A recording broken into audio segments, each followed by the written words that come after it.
This is the final stop on the road to WrestleMania 37. It is finally here. The time is upon us. The go-home SmackDown is in the books, and we've got WrestleMania coming up in less than 24 hours here. What's going on, guys? Good to see you again. This is night number 5 of 8 consecutive days of streaming here on the channel. It's been a great WrestleMania week so far with what we've done so far and with the last 2 nights of TakeOver here. We had a pretty decent SmackDown tonight, even though the SmackDown was frowned upon by most of us due to the fact that they bumped the Andre the Giant Battle Royal to this, and they're also putting the SmackDown tag titles on the line here instead of trying to fit it into one of their 2 nights of WrestleMania events. And so that kind of left a sour taste in all of our mouths. Turned out to be an okay SmackDown, and I really liked the way the whole show was kind of wrapped around the three promos kind of wrapped around and encompassed SmackDown, with Daniel Bryan opening, then Edge at the top of the hour, and then Roman at the end. I thought that was a pretty good way to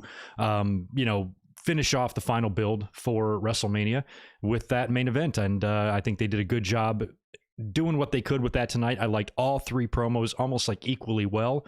You know, Bryan might have been my favorite because I thought he was very, very passionate in his opening, but so was Edge, and so was Roman Reigns. So all of that was good, and I didn't hate the winner of the Battle Royal. And, other than that, SmackDown just kind of was a bore fest, but I think in my head, I was expecting it to be worse than it was. So I guess that's a plus, but we're not going to spend a ton of time on SmackDown tonight. We'll be going through the results, of course, but it's not like we're going to elaborate on too much here because tonight is mostly about WrestleMania predictions. We're going to run through the full card here, both nights, night 1 and 2, and I'm going to give you my full predictions for everything. We're going to do our best, and I'm going to rely on some of you and a little bit of help from you guys as we go through here to try to discuss, as we run through the predictions, every possible scenario, outcome, title change, swerve, return, debut, anything like that, any sort of like big surprise we might see, or maybe scenarios and matches that we didn't see coming, or good opportunities for a turn or a double turn, even shit like that. So we'll go through all the different possibilities, and who knows, I've got all my predictions pre-written down here. Maybe some of you can change my mind, we'll see. But it'll be fun kind of really diving deep into a lot of these matches, because we've been talking to them in detail, of course, a lot on the podcast and stuff, but to look at them each one by one here and try to figure out who's going to win what ought to be fun. So we'll be doing that here in just a little bit, but we'll also be getting to some wrestling news first. We're going to talk about the big bombshell announcement released by WWE today ahead of SmackDown, that Bianca Belair and Sasha Banks would be, in fact, headlining night 1 of WrestleMania, so they will now be going on last. Would have helped to known that last week, because this week's SmackDown was pre-taped, I think, a week ago, and we saw Bianca Belair and Sasha Banks promo tonight. So if WWE was smart, because obviously they don't have their shit together and they don't know what they're going to do yet, they should have taped 2 of these interviews just in case they decided to make this match the main event for some reason. They'd be covered, for this promo, because wouldn't you think if these 2 women are going to make history and main event to WrestleMania again, only the second time in history, they'd want to plug the shit out of that on SmackDown? But they didn't decide it until today, because they don't have their shit together. Literally, they've been writing the show. They've been booking the show as we speak. And as soon as they settled on the decision to have Bianca and Sasha main event, they sent it out to the masses on social media, and it sparked a lot of debate about whether or not those 2 deserve that type of stage. Is Bianca ready? Is she too green to be in the main event of WrestleMania? And a lot of that. And to me, even though WWE is spinning it to make it look like it's about the women and the history that they're going to make and all of that, I think this is more about the men. What I think this is basically the result of is them saying, we don't want Lashley and Drew to main event for whatever reason. Could be a number of things. It could be what we've talked about on the show already. They want Drew to be the first person to come out in front of fans. So if that's the case and that's the decision they made, I'm not saying they did, but if they're back there and they're booking this shit today and they're finally figuring out what they're going to do for these matches, and they finally make the decision, hey, look, Drew, if he comes out in the main event, he might not get a very nice reaction from the fans. I feel like he's already kind of getting turned on a little bit by the audience. We're already going to have 3 hours of a show by the time you get to that point. So if they want to maximize, number one, crowd response for Drew, but also put the right person out there in front of those fans. Don't forget, this entire WrestleMania was supposed to be Drew's moment last year. So it would be extremely appropriate, I think, if he's the one that comes out first. So if that's the decision, because haven't heard about that match. There's been no confirmation that match is going to be first, I don't think. But you got to think that might be the reasoning here. So my point is, if this decision is made internally around WWE today and they say, okay, we don't want Lashley and Drew to close, let's have Lashley and Drew open, because Drew will be a perfect person to come out there in front of fans for the first time in a year. Well, what does that leave you with for the main event? The only other logical choice by that point is your women's title match on the show. It almost becomes the main event by default. So I think it's less them saying we want to give this moment to Sasha and Bianca Belair, and more Sasha and Bianca Belair kind of fell ass backwards into it. I think the decision was made to move Lashley and Drew somewhere else, not in favor of the women, but because that's where it would work out best in terms of match placement and booking reasons. I think that is the reason for the shift here, not because they give a shit about making history for the women. That's the way they're going to make it seem, but I think the reason is because they now know who's going over in these matches. That's what this tells me. Now, I mean, that you have to really, like think about this here. The fact that they released that information today, and now they know that match is going to close the show. That tells you a couple of things. Number one, it bodes really well for Bianca Belair. You know, it'd be pretty crazy if, the main event and Sasha Banks just beats her, and just ends the dream, unless you have Becky Lynch come out and confront Sasha right there at the end of night one, little stare down, because Becky teased that she's going to be showing up on night one. So she either does something with Bayley and comes out in a ding dong hello and beats the shit out of her, or maybe she has something to do with that title match. I think if Bianca won, Becky coming out there would be out of place. She'd be stealing her spotlight a little bit. But if Sasha won, what's the difference?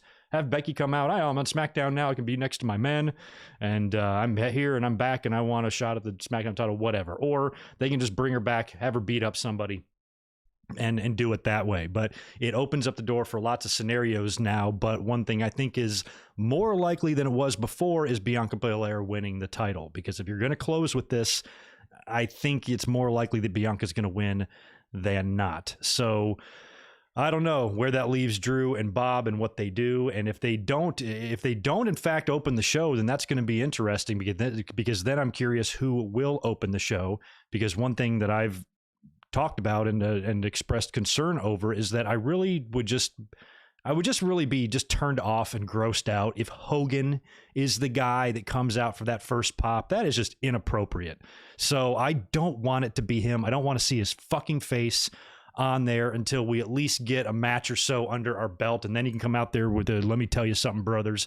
But if he's the first motherfucker to walk out there, I'm really going to be just, so I think this now increases the likelihood after this announcement that maybe, in fact, it will be Drew McIntyre to get that honor, which will look pretty cool in front of that audience. They're going to be jacked. They're likely to cheer anybody that comes out there, so they're going to get the reaction they want for Drew.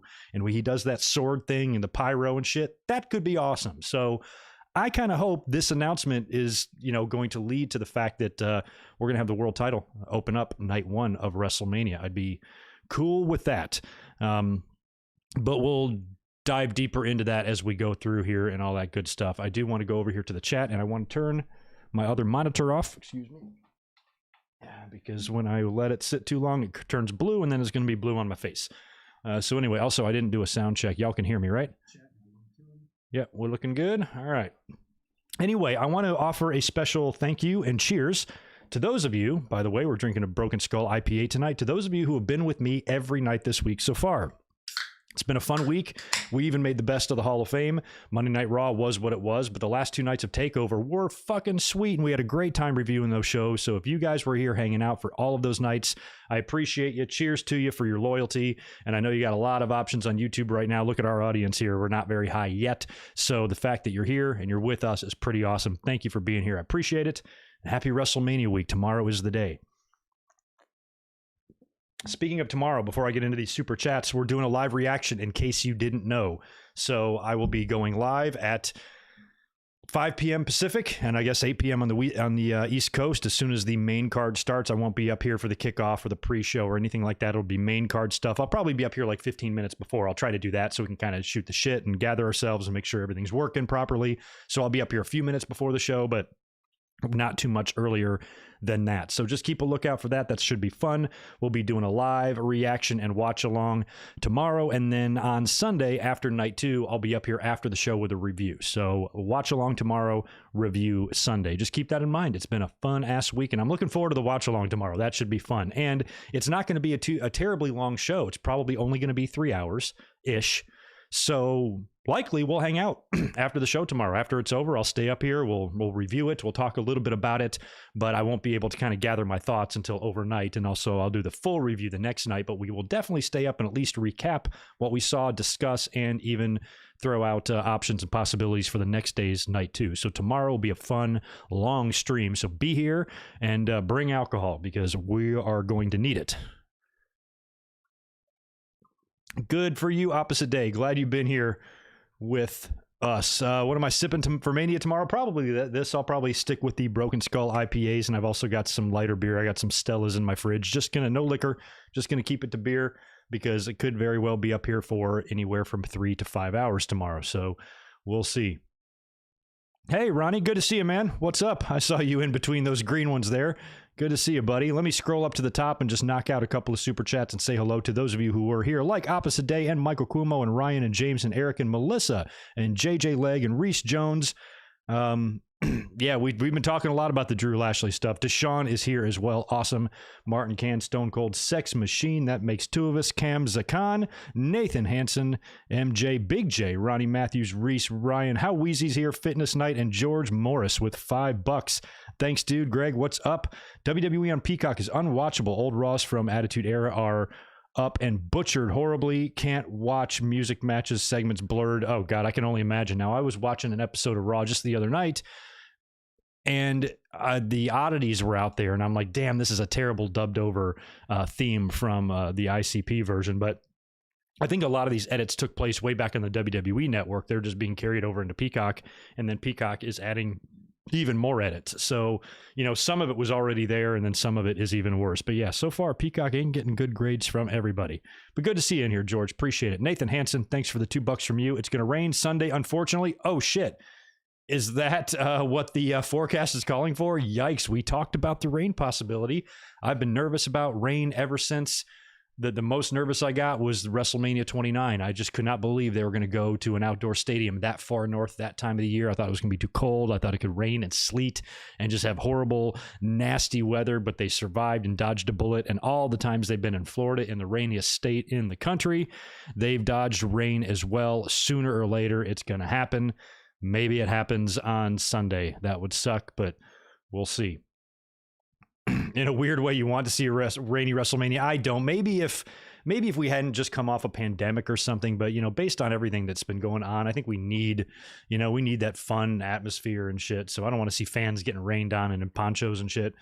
Especially if they're encompassing it with some virtual people. You might have some electrocutions. We don't want to see that either. We'll see. Keep fingers crossed that it works out for the best. Deshaun, thanks for the $2 from you, dude. Can you ask the man Becky why she is such a troll? Yeah, we'll find out. She, it wasn't very hard. Everybody was like, ooh, she tweeted out like night 1, or I think it was Instagram, and she wrote a bunch of words down, and the first letter of each word spelled out night 1. So if she is going to come back on night 1, that either means she confronts a champion at the end of that match, or like people had pointed out, Bayley is still with nothing to do at WrestleMania. She comes out, and maybe Becky Lynch shows up. Maybe Bayley does a ding dong hello, an open challenge ding dong hello, or maybe just an open challenge in general, a wrestling match. Bayley's pissed. They run that angle. She gets in the ring, says, God damn it, I don't have a match on this card. This is bullshit. I'm Bayley. I was the longest running SmackDown champion, and I've done it all. And, there's a travesty, and this is a very easy story to write here. Just bring me anybody out here. I am not going to let you guys take away my WrestleMania moment. I'm going to beat somebody. So just get your ass out here. Mandy Rose, Dana Brooke, I don't care who it is. And then Becky Lynch's music hits. She comes out, beats the hell out of Bayley, bell rings, and Becky disposes of her in a one-on-one match, and she's back. That could be a good way to do it there for night 1. Otherwise, I don't know what she'll do, especially if she's really narrowing down that she's going to appear at night 1, or she doesn't show up at all and she just comes back on Raw or SmackDown the next week. We'll find out one way or the other, but I think if Becky was going to come back, I mean, the thing is, it's going to be super predictable. If what I just proposed there with Bayley happens, the minute she comes out to that ring, the fans are going to be chanting Becky. So I don't even know how you can pull that off, because we're going to know 100%. So, you know, Becky might be trolling. It might make more sense that she's actually not doing shit yet, and she's not coming back until this summer. We'll see. Wouldn't put it past her to have done that, but I kind of hope we see her tomorrow. Could see Ronda Rousey, could see Brock Lesnar. Who knows what we could see. Don't even say the CM Punk name. Don't think we're going to see that. Isaac Roa, appreciate the $5 from you. While I'm fine with the women main eventing WrestleMania, you know that people will complain about it based on what happened at WrestleMania 35. Yeah, but it's also a 2-night event. I don't think people, I think people are really, I saw a lot of debates, just so much debate about, oh, I don't know if Bianca deserves this or whatever. I don't think WWE gives a shit as much as we do. You know, I don't even think they're looking at it that way. I think this is from a completely different angle. Like I said before, 35, it was more about the women main eventing. This time, I think it's due to more of the fact that they just think Lashley and Drew would be better off on a different part of the card, namely the opening, especially if they want to have Drew coming out there. So I think that is the reason for this. I don't think this decision was made, let's put the women in the main event. I think a different decision was made first that caused the women to kind of have to fall into that main event spot. That's the way this one came up. So for me, I don't care. Whatever makes the better show. I don't like these stupid, like, unwritten rules, like the title always has to go on last. I kind of prefer that, yes. But if it makes more sense for booking, you know, and for the flow of the show, you know, maybe they have Drew not winning. Maybe they have Lashley retaining and cheating to win or something like that. That would be an odd way to end the main event. A lot of fans would be happy about it, including myself, excuse me, in terms of Lashley retaining, because I really hope he does. But that is an odd way and a very uncharacteristic-like way to end WrestleMania for WWE. They have done it a couple of times, but not very often. So if they want to have a babyface win and have that moment and confetti, and these are all moments they're going to want to look back on in years to come, the first show back after the pandemic and stuff, it's going to be really important, and it's going to look good on a baby face. You know, if you can have somebody like Bianca Belair, when she does a Broken Skull Sessions in 5 years, and she goes, you know, I won that night that I won, and it was the first night back in front of fans, like, that's special to me. We made history, that sort of thing. Like, that's why I think that they think about, like, that's why I'm just saying they literally are booking this out as we speak. They're sitting around a table right fucking now, trying to figure out who's going to win these matches. And once they decide the winners, then you have to decide where you're going to put these matches and how you're going to space it out and who's going to win after what, and how, you know, that sort of thing. So if they feel like the match is better off in the beginning, that's why. So I think it's kind of a waste of time to debate this one, because, you know, maybe at 35 you could have debated, oh, is this match worthy enough to be in the main event or whatever, but this is a 2-night show. So to me, there's no harm, you know, in this, especially if, you know, it just works out for the best, especially if they have something different planned for Lashley and Bobby. I hope they do. Or I'm sorry, Lashley and McIntyre. So we'll see. To me, it's just, I don't think, what do they say? It ain't that deep. That's basically what I think. I think a lot of people are digging too far into this to see if, oh, it's really the right thing to do. I don't think it's that deep. I think it has to do with them just having different plans for the men. That's all. So we'll get into that as we get to the predictions later, because there's a lot of possibilities there, man. Reese Jones, thanks for $5 from you as well. It has been confirmed the WWE Championship will open. Well, there you go. Thank you for that, Reese. I wasn't sure. I didn't hear that on SmackDown, but then again, I wasn't paying 100% attention to SmackDown tonight. I just had it on and was eyeballing it as I was getting ready for the stream here, so I did miss that. But thanks for that confirmation, Reese. You're always reliable, dude. Thanks, Antoine, for the 5. Stephanie said Wednesday that the women were main eventing, so I don't think it was something they gave them by default. Well, no, but I still think that was the decision, though. I still think it was probably based on what they have planned for the men, and they're like, oh, okay, it'll be better off just to have the women do that, I think. So did she say that, what, on NXT or something? I forgot. But it seems like they just kind of made this decision kind of recently, because you would think if they were going to have the women main event, wouldn't they would not shut the fuck up about this, since the Royal Rumble would be all they would talk about. It would be all, like, they would have so many weeks to hammer this shit into our head. They literally just decided this within the last, if it's not today, then it's been the last few days with Stephanie saying that. But you also got to remember how badly the word main event is bastardized. So if she used the words main event, that doesn't necessarily mean last match anymore. You know, they use the word main event all the time. I think they used it for Shinsuke Nakamura when he won the Royal Rumble. He won main event WrestleMania, main event WrestleMania. He mid-carded WrestleMania. So if you notice today in their little release, their little press release, it was headlining WrestleMania, not main eventing. So, you know, main eventing is something I think they've kind of mentioned all along with Bianca and Sasha, because, you know, sometimes you have multiple main events. So I don't know. We'll see how it goes, but I think the math is looking good for our girl Bianca. Nathan Hansen, appreciate the $2 from you. Getting my COVID shot Monday. I'm excited. Good for you, man. Good luck. I don't know. I wonder if it's the one shot or two. I've got my second shot coming up in about a week, and I heard it sucks. So hopefully that won't affect the commentary or the podcast schedule too much. It probably will a little bit. I might have to skid because I think it's a Thursday that I get it done. So I might not be able to be up here for a Winged Eagle that week. I don't know. Just stay tuned to my Twitter or whatever for my health update. But hopefully I'll survive that. And good luck to you, Nathan. Good to see you in here, K-Dog's Kennel as well. And what's up, Charlie? Oh, radio interview. Thanks for that, Antoine. Oh, yeah, it reminds you of WrestleMania 28 when some thought Punk and Jericho should have main evented, and it was clear that Rock and Cena should be in the main event. Yeah, I mean, Rock and Cena didn't have a belt on the line, but it was Rock and Cena. You know, how can you not? But yeah, see, that's like, it goes back even further than that.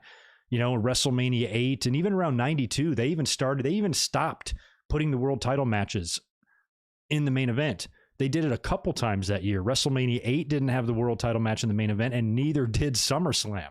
So it was kind of something that they kind of normally did. I kind of got used to it, and I stopped caring about it. Similar to Hall of Fame. You know, when somebody goes into Hall of Fame, immediately, no matter who it is, you hear people online saying, I can't believe they got in before so-and-so. Like that sort of thing, I don't give a fuck.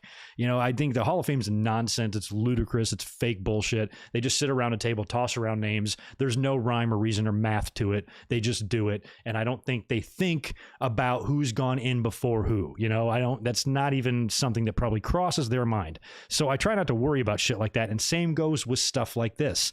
I don't think, you know, tomorrow night at the end of night one, if the show is great from top to bottom and we get all the outcomes we want, the matches are good, we got a couple of surprises, does it really fucking matter where these matches end? You know, I don't really think so. You do have a title on the line, which is kind of really all I ask, unless you do have a mega match. Otherwise, or a big retirement match like Sean's deal and stuff. Otherwise, a title should be on the line. And I have no problem with women doing that. So with me, very little issue about anything they've announced so far. We'll see how it all shakes out tomorrow. LT Bam Bam, another good example. That was one where I definitely didn't like that the title was not the main event, but WWE was just so up the ass of LT, and they were just, you know, just sucking on the teat of this publicity. They just could not help themselves. Plus business was so bad. They look like such little pathetic, lovesick teenagers around any sort of outside celebrity back in the 90s. Now they have to beat them off with a stick. So many people want to work with WWE, but back in the day, man, if anybody with even a little bit of notoriety gave WWE any amount of attention, you know, their little corporate penises got rock hard. It was hilarious. So yeah, Bam Bam, I mean, and LT did awesome in that match, but that was a good example of a match that I would prefer it not be the main event. Anywho, let's get into some of the other stuff. We did talk about the Becky Lynch pick earlier on, teasing that she could be making an appearance at night one. We'll see how that goes tomorrow, and we'll get into it as we predict the show. But first, let's knock out some of these SmackDown results before we get into the WrestleMania stuff, because there's just going to be a lot to get into. We're not going to spend a ton of time on this, just talk about the big matches and a couple of things here and there, not much else. Show opens up with Daniel Bryan first. He comes out there to cut a very passionate promo, very good promo, and talked about how he's very excited to wrestle in front of fans. He's excited to get out there in the open air and see humans again and feel them and feel the energy. And there's going to be nothing like winning the title in front of those fans, and basically vowing to walk out of Mania as champion, you know, in just the most dramatic and passionate way possible. He cut a hell of a promo here, and I'm still on the fence. Like all my predictions later on here in my notes, all my predictions are written down, but that's one of them. I got question marks all across the board. I'm really kind of I struggle with a lot of these matches this time. I'm curious how badly I'm going to do in my predictions, but you know, when you see a promo like this for Daniel Bryan, how can you not root for him? How can you not think if he wins, that would not be just a wonderful decision? And we'd love to see him win the title again, and maybe almost do a recreation of what happened to him at WrestleMania 30. Only that time, he didn't get a chance to get his title run off the ground. And very similar situation there too, because he weaseled his way in, as Edge says, into that Mania match, making it a triple threat with another guy who had just come back and won the Royal Rumble in Batista. Edge just did the same thing. You know, I think Edge is a little bit better. He had that year previously where he worked with Orton, and he was already been back. Fans loved him. He got an amazing ovation at the Royal Rumble when he returned. Batista did not get so much of a great ovation during his. So I do think there's a big difference there, but it is kind of funny how that history does repeat itself a little bit there with Daniel Bryan. And the wrestling fan in me hopes that he isn't there just to eat the pin, and he does serve a little bit more of a purpose in that match, and maybe possibly even win the title. Imagine how that would infuriate Edge, especially after the promo that he would cut later. You know, how he's just very protective of this opportunity, and he doesn't like Daniel Bryan horning in on it and shit like that. So he's already pissed. If Daniel Bryan now weasels his way and steals the title from him, imagine how crazy Edge would go, and takes that moment away from his 10-year anniversary, which he would say later WWE hasn't even been mentioning or making a big deal about. And they're not really doing a whole lot to hammer that narrative home into our heads, and he's offended by that and shit. So imagine if Daniel Bryan can steal the belt here. Oh, shit. This might be the craziest rated R superstar we've ever seen. And now he's like a crazy-ass old man because he looks so damn old. Now he's a rated R superstar with a Terry Funk twist. That could be extremely dangerous. Yeah, so there's options there. I'm not ruling Daniel Bryan out. Man, I still think I know who I'm predicting, but man, I just don't know. Anyway, we had the first match on the card tonight was that Fatal 4-Way for the SmackDown Tag Team titles that I thought should be on WrestleMania. I thought it would have been awesome if Rey and Dominic won the tag team titles at WrestleMania. What a cool moment. For some reason, WWE doesn't seem to think that's something they want to do, even with the tag team titles that are literally meaningless. Just to do that, would it really matter? Like, what are they trying to protect here by not doing that? I think that would be a nice, wholesome WrestleMania moment, a positive thing, a good thing to see. Father and son tag team champions. Never seen that in WWE. It's hard to do anyway with the age differences. And since Rey Mysterio doesn't age, we find ourselves in a position to not only have a father and son tag team, but a father and son tag team where both guys are like equally credible. And that's extremely rare. So, and basically extremely impossible, I should say, for father and son teams. So it's kind of a bummer. They gave Matt and Jeff the brother versus brother match. Why not give the Mysterios that moment? So I was kind of hoping they'd do some sort of a schmoz ending here where it would lead to a last minute title match booked, but they didn't do that either. In the end, Ziggler and Rude retained after Rude capitalized on a ridiculous frog splash onto Chad Gable by Montez Ford, and he hit him so hard and sideways, and his knees kind of went into his face. It looked ridiculous, and I think Rude got in, disposed of Montez, and was able to capitalize and cover and pin Gable for the win to retain the titles. And it is what it is. I figured once they bumped this match to SmackDown, the Mysterios were probably not going to win, because if they were, wouldn't you want that moment at WrestleMania on the main card? So anyway, the Dirty Dogs retain the titles there and move on, which I guess at the end of the day is fine with me. Just kind of wish they would have done the Mysterio thing at Mania. Would have been nice. After that, we get a backstage Bianca Belair promo with Kayla Braxton talking about her match with Sasha Banks. And like I joked about earlier, like WWE, they just don't have their shit together.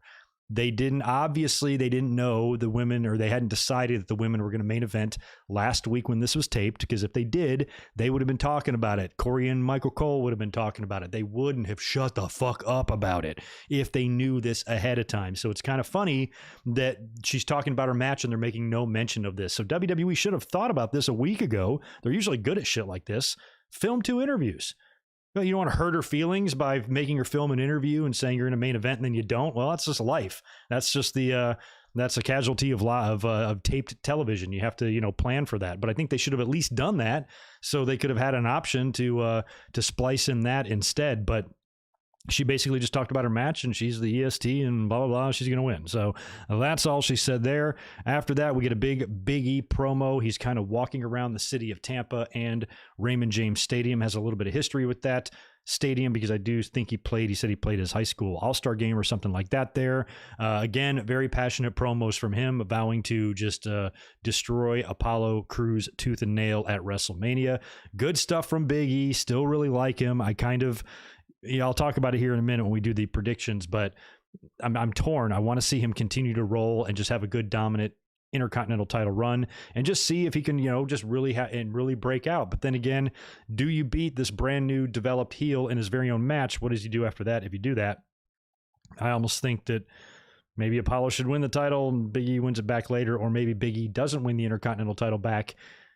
Apollo can win it in some shitty way in the Nigerian drum match, because basically that means it's no disqualification. So he can do all sorts of shit to Big E to beat him, and then he beats him, and then maybe Big E immediately the following week, he's just upped his game, and now he's kind of have a pay-per-view match against the champion. Maybe Roman retains, and Daniel Bryan and Edge are now pissed at each other. That could be what happens, actually. Daniel Bryan and Edge are pissed at each other because of how the WrestleMania match went. They blame each other for Roman retaining. So they're going to face at the pay-per-view one-on-one, allowing Roman to be wide open to face a brand new competitor, which could be Big E. So torn on that. I'll officially predict it later on. But when I saw Big E and the way he was cutting that promo around Tampa, that's kind of what I thought. I'm like, you know, maybe if they take the title off of him, they can do it in a way where he kind of remains strong and he can actually move into a completely different program, maybe move up a notch, and then allow Apollo to pick up where he left off. Because they've had several matches now already. I mean, are we going to get another one after this, or is this going to be it at WrestleMania? So, I don't know. We don't really know exactly what a Nigerian drum fight is. Drums, I guess. They're going to be beating the shit out of each other with drums. Should be fun to watch. After that, we had Nia Jax versus Tamina. We got the cousins fighting each other here. Of course, Tamina is involved with Natalya in this big-ass tag team turmoil shit on night one, with the winners facing Nia Jax and Shayna Baszler on night two. I'll have my opinions on that later on as well. Tamina hits a Samoan drop on Nia Jax before Shayna comes in and breaks up the 3 count, ending the match in a disqualification. And then I think everybody brawled. I think all the women came out there. Or no, that was backstage. So they win the match. They go backstage. I think they're interviewed. And then, of course, just like we saw this past week, all of the women involved in this turmoil shit just happened to be right there, all dressed up in their full gear, full outfits, makeup, hair, the whole nine. They just happen to be there all together. They start brawling. And after the brawl, Natalya and Tamina are the two that are actually remaining standing there, you know, hinting that they could be the ones to win this tag team turmoil stuff. Now, I am going to talk about this here later, but basically all of these teams in this turmoil match, the winner of that will get the title shot on night 2. And Billie Kay and Carmella was added to this backstage, by the way. I should mention that. So that is now official too. So they'll be joining the Riot Squad, and Mandy and Dana and Natty and Tamina and Lana and Naomi, I think, are all the teams in this. So, you know, when I look at that field there, Natalya and Tamina seem to be the ones that they're kind of, you know, pushing the most here, but I don't even want to see that. I really am just over Nia Jax and Shayna Baszler being tag team champions. So since it's WrestleMania, I think the coolest option here of all of these teams that I would actually like to see would be the Riot Squad. For them to actually be showcased 2 nights, not only win this, but also beat Nia Jax and Shayna Baszler. It won't be hard to do. All you got to do is distract Shayna Baszler and roll her up, right? So it's not like it would be a big deal or a big upset or anything like that. And I think the fans would love it. Imagine that reaction from the fans if Liv and Ruby won the tag team titles at WrestleMania. It'd be so much better, man. I mean, that stupid tag team division just needs something different than just these single stars put together. And these two have been together for a while, and I would just love that. But I don't think WWE will do that. It'll probably be Natalya and Tamina, and then they'll lose or something. Or Nia and Shayna will retain against whoever they face. It might be Naomi and Lana. It might be Mandy and Dana. I don't know. Either way, I think they are going to do the exact opposite of what I want. After that, we got the Edge promo. So Edge was up next. He sits in the chair with the spotlight on him, kind of dark, right in the middle of the ring. I kind of like that setup. And you knew he was going to get real. And he talked about his career being ripped away from him 10 years ago. Bitches about Daniel Bryan weaseling his way into the match, taking away his opportunity, trying to steal his opportunity. Gives WWE shit for not mentioning the fact that it's his 10-year anniversary to the day that he had to retire and forfeit the title and all that stuff. He says the fans, nobody has any idea what he's gone through and what he's sacrificed and how this means everything to him and blah, blah, blah. Very bitter, and very determined though as well. And he definitely comes off as somebody that's not playing any fucking games and is going to do whatever he has to do to win the title at WrestleMania. So the fact that Edge has undergone this kind of transformation in his attitude, I think does add a better twist on this match. I have gotten more into this build here right at the tail end of it. I felt like it was lacking at first, got a little better at the end. A lot of people have been debating and some complaining about Daniel Bryan being added, but really, honestly, at the end of the day, him being added was kind of the right thing to do here because it has made this better. Still hasn't been great. I think it still could be better, but I'm starting to feel it now right as we get to the end. So definitely not the best build, but they've all done really well. I mean, you can't blame Edge, Roman, or Daniel Bryan for any of the fucking dumbass booking they're doing. They're going out there and doing the best they can, and they are all cutting fantastic promos through all of this. And, WWE, they might suck, but even they don't suck bad enough to where they can screw up these three guys having a good match or a good program or good promos or whatever. No matter how much dumb shit they do, I think Daniel Bryan and Edge and Roman can overcome that. So this was good stuff by Edge. And it makes you wonder, they didn't really give you any hints, because this year they did the three promos. Neither guy confronted the other. It wasn't a three-way promo, not a contract signing that ended in a brawl or any of the typical tropes that you usually see with this type of thing. This was just three separate promos with no interference, no bullshit. And they both cut promos equally well. Which one of the three do you guys think was the best? I don't know. I kind of liked them all. I might go Bryan. I might go Daniel Bryan because even though I liked the Edge promo, I've seen that one before from him. He's very good at doing that one. You know what I mean? I don't know how to explain it. So I kind of know he can do that and I trust him to do it and he always comes through. So I guess I'm used to it. So maybe I might nod Bryan on that one, but shit, Roman's was good too. So you tell me which one you liked. Bring back the Iconics. Yikes. Maybe that could be good. I mean, maybe after WrestleMania, it leads to a loser leaves WWE match between Edge and Daniel Bryan. Might get Edge out of here for a while if he wants to, take a little break or something like that. I don't know.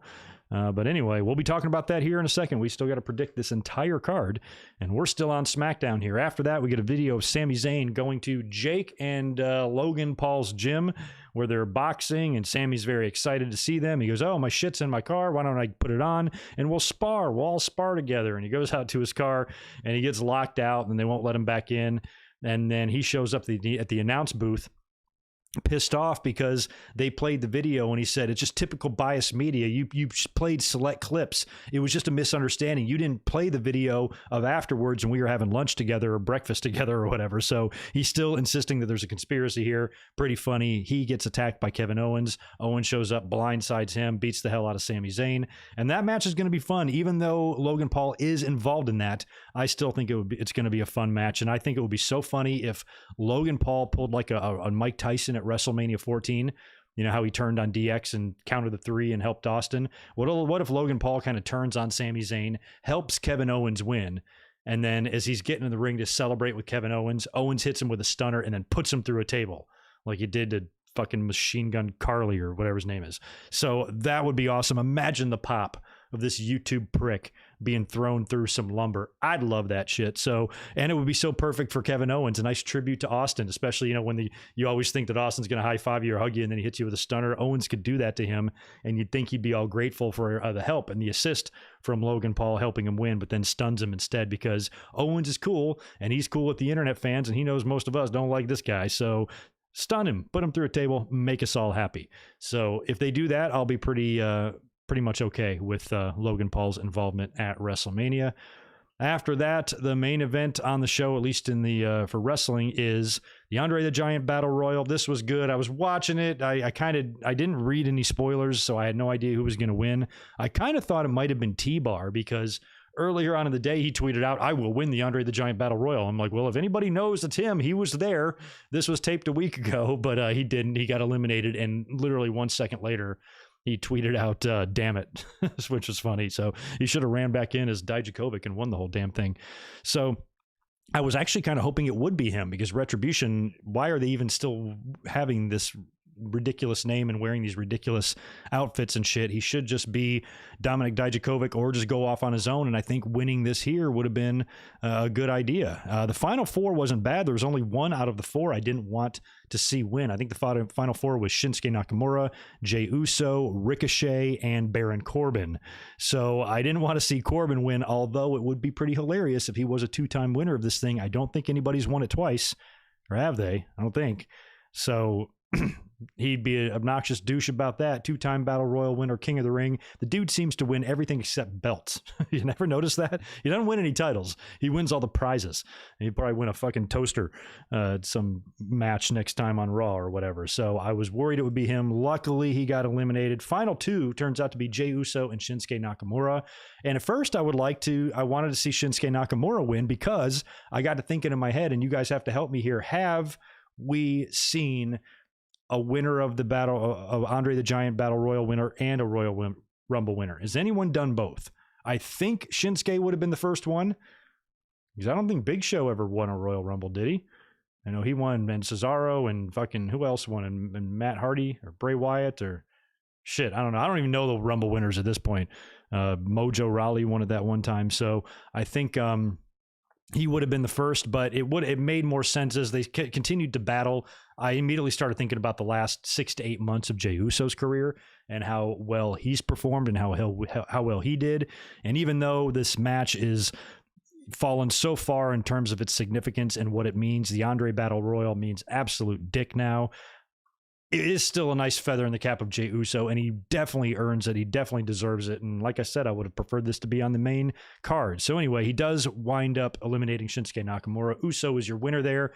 Good call on that. So I guess under the circumstances, this was a SmackDown that we were all kind of rolling our eyes at because they bumped this Battle Royal here, but at least they didn't rub salt in the wounds and give us a shitty winner. At least we got somebody that, kind of deserves it, and I think most fans were probably happy with winning. So Jey Uso picking up the W here.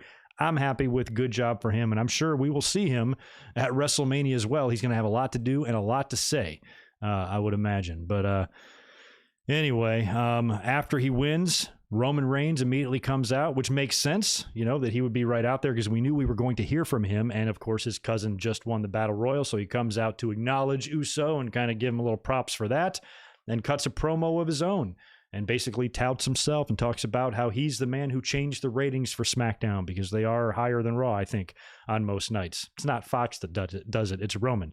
And he says that he made this belt relevant. Everybody wants this belt. He's the number one guy in the company, blah, blah, blah. And he said at WrestleMania, he's going to wreck everyone and leave. And not only will Daniel Bryan and Edge acknowledge him, the whole world will acknowledge him. So he is brimming with confidence despite the piped in "you tapped out" chants that they pipe in, which is just fucking hilarious. So he's seems supremely confident. All three of these guys do. And I'm kind of excited to see the decision that they make. And I'm hoping, and I think with guys like Daniel Bryan and Edge in there, they're going to have input here. They are not going to be completely 100% at the mercy of whatever WWE wants to do. They might not be able to have a say in the outcome. Whoever Vince wants is who he's going to want. But maybe they can make it the best outcome possible when they're booking the match and figuring out the finish and figuring out ways to take the fans on the best ride possible. Because you got to remember, this is closing the show. So, you got to have something happen here. What's that going to be? Is it going to be Edge celebrating in the big, wonderful moment 10 years after the fact? Is it going to be Daniel Bryan having a celebration similar to what he had at WrestleMania 30? Or is it going to be the Tribal Chief continuing to roll? I'm actually cool with all those options because I see potential stories for all three of them, regardless of the outcome, which is something that you probably actually want for a WrestleMania main event. So at the end of the day, I don't think I'm going to be disappointed who they put over. but I still have to think about who I'm going to pick. And right now, man, I kind of want Roman to keep rolling. I ain't gonna lie. He's the one I want. Yeah, Corbin is not even on WrestleMania. I don't know. I don't think so, Slim Jim. They probably will not pipe in the crowd noise. If I was WWE, because it's only minimum capacity, there's only 25,000 fans there in an arena that big. I don't know how they're going to be spaced out, if they're, or how that's going to look, but it's going to be hard to get that really loud effect. So I'm hoping they kind of mic the audience. If they do that, or they do something to enhance the crowd noise that's already there, is all they need to do. What we need for this WrestleMania is authentic reactions. It's like an absolute must. So I'm really hoping that it's has a more genuine feel, because I don't know about you guys, I'm sick and tired of this virtual shit, and I've never been more sick and tired of it than I was at the Hall of Fame. To me, it was just, I felt like we just lost a whole Hall of Fame, a couple of them, because of this stuff. And I just really want to get back to where, things were fun, and people were at shows, and people reacted, and you had an atmosphere and all that stuff. So I don't know. I just hope it's good. 25,000, Dave Sims, is what they are touting on TV. They mentioned that several times tonight on SmackDown. 25,000. So it sounds like somewhere in that neighborhood, which is cool. And so far, I don't know if you guys have seen the pics of the set so far that have been floating around social media. It looks pretty good. They got the big pirate ship, and they're incorporating that. And it looks like basically the ramp is shorter. It looks like it's got a more condensed feel, at least in the ringside ramp area. It doesn't look as long, like WrestleMania 33 had that 4.5 mile long ramp or whatever. It doesn't look like we get any of that here, but it still looks good. It's got a big giant video wall and all that stuff. So, and a lot of that is probably recycled from last year, to be honest with you. And it was cool too. They basically have pirate ship sails, like a 3-piece pirate ship sail with the WrestleMania logo across that. So it looks good. And I just, weather permitting, of course, like somebody pointed out right now, I guess there might be forecasting rain for the weekend in Tampa, but if weather permits and this thing all goes off without a hitch, I think it's going to be a really good looking event. WWE might have their heads up their asses when it comes to creative, but when it comes to production, there's not much better out there in the world than what they can do. So I'm sure WrestleMania will look fantastic. Speaking of which, let's start predicting this mofo. Let me check the chat. Wrong mouse. Get out of here. I didn't miss any supers. All right, the audience got a little bigger while I was flapping my gums. If you are new here, make sure you subscribe. I'll be up here both nights of WrestleMania. We'll be live reacting tomorrow to WrestleMania as soon as the main card starts. Join me right here on YouTube. After night 2, we'll be up here reviewing both nights. So you get me 2 more nights after this, and the links are up on my channel right now for both of those videos. So make sure you're here, and make sure you subscribe, and make sure you like the video. Please like it. And I'll shut my mouth and get into these predictions here. One more sip of Broken Skull before we do that, and we're going to rock on to the predictions for night 1.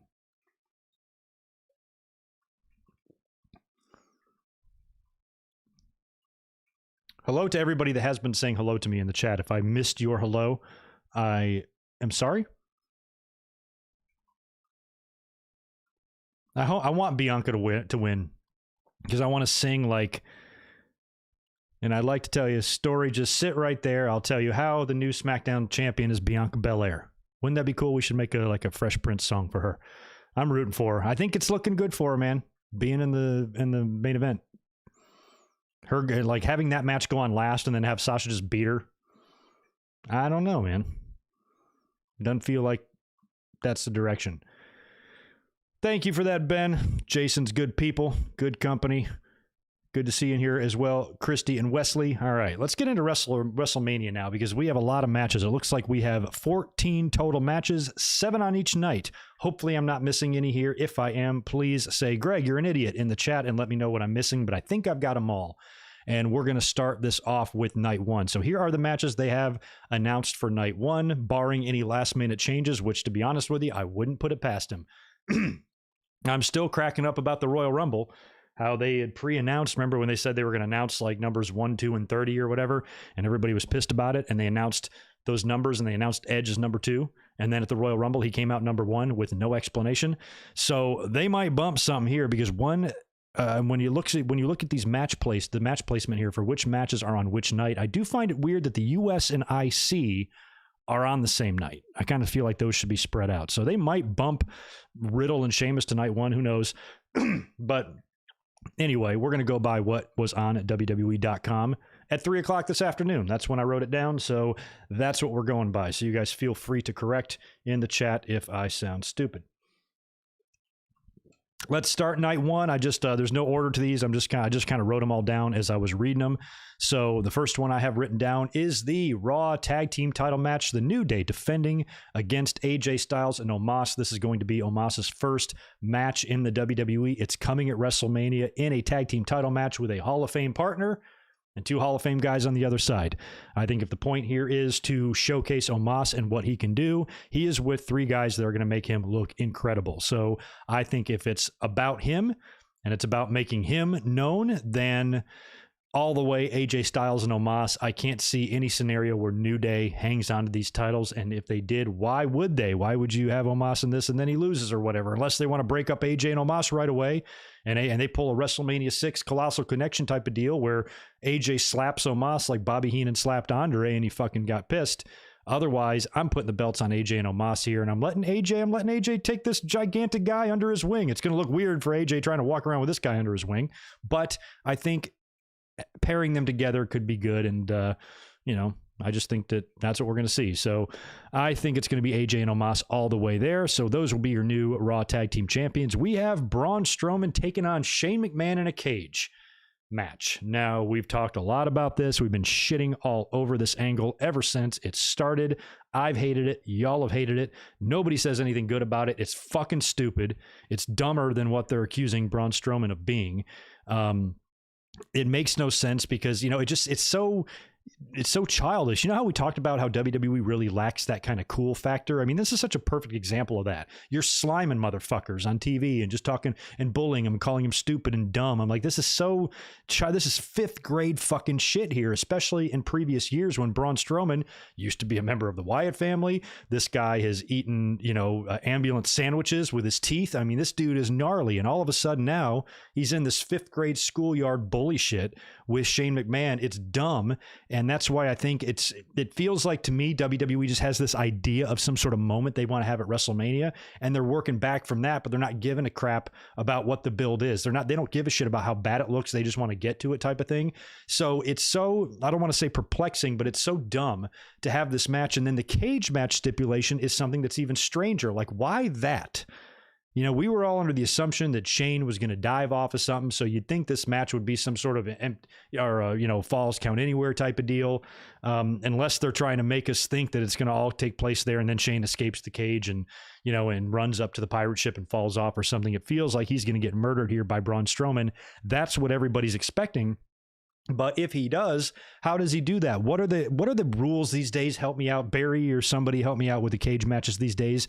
Do they do the escape the cage deal still, or is it just being a pinfall? Because the escape the cage is dumb. Because if that's the case, Shane can get out of there in seconds. But if escaping the cage means nothing, well, actually, it wouldn't matter either way. Even if it didn't win you the match, Shane can escape there. Braun can chase him and then throw him off of something on the set or on the stadium, and then you don't even really get a true finish. So some sort of weird scenario like that is what the fans are expecting. Shane is at least going to fall off of something, or he's going to fall off the cage himself. He does that big top rope elbow drop onto the table that we've seen for 20 plus years now. Maybe he does that from the top of the cage.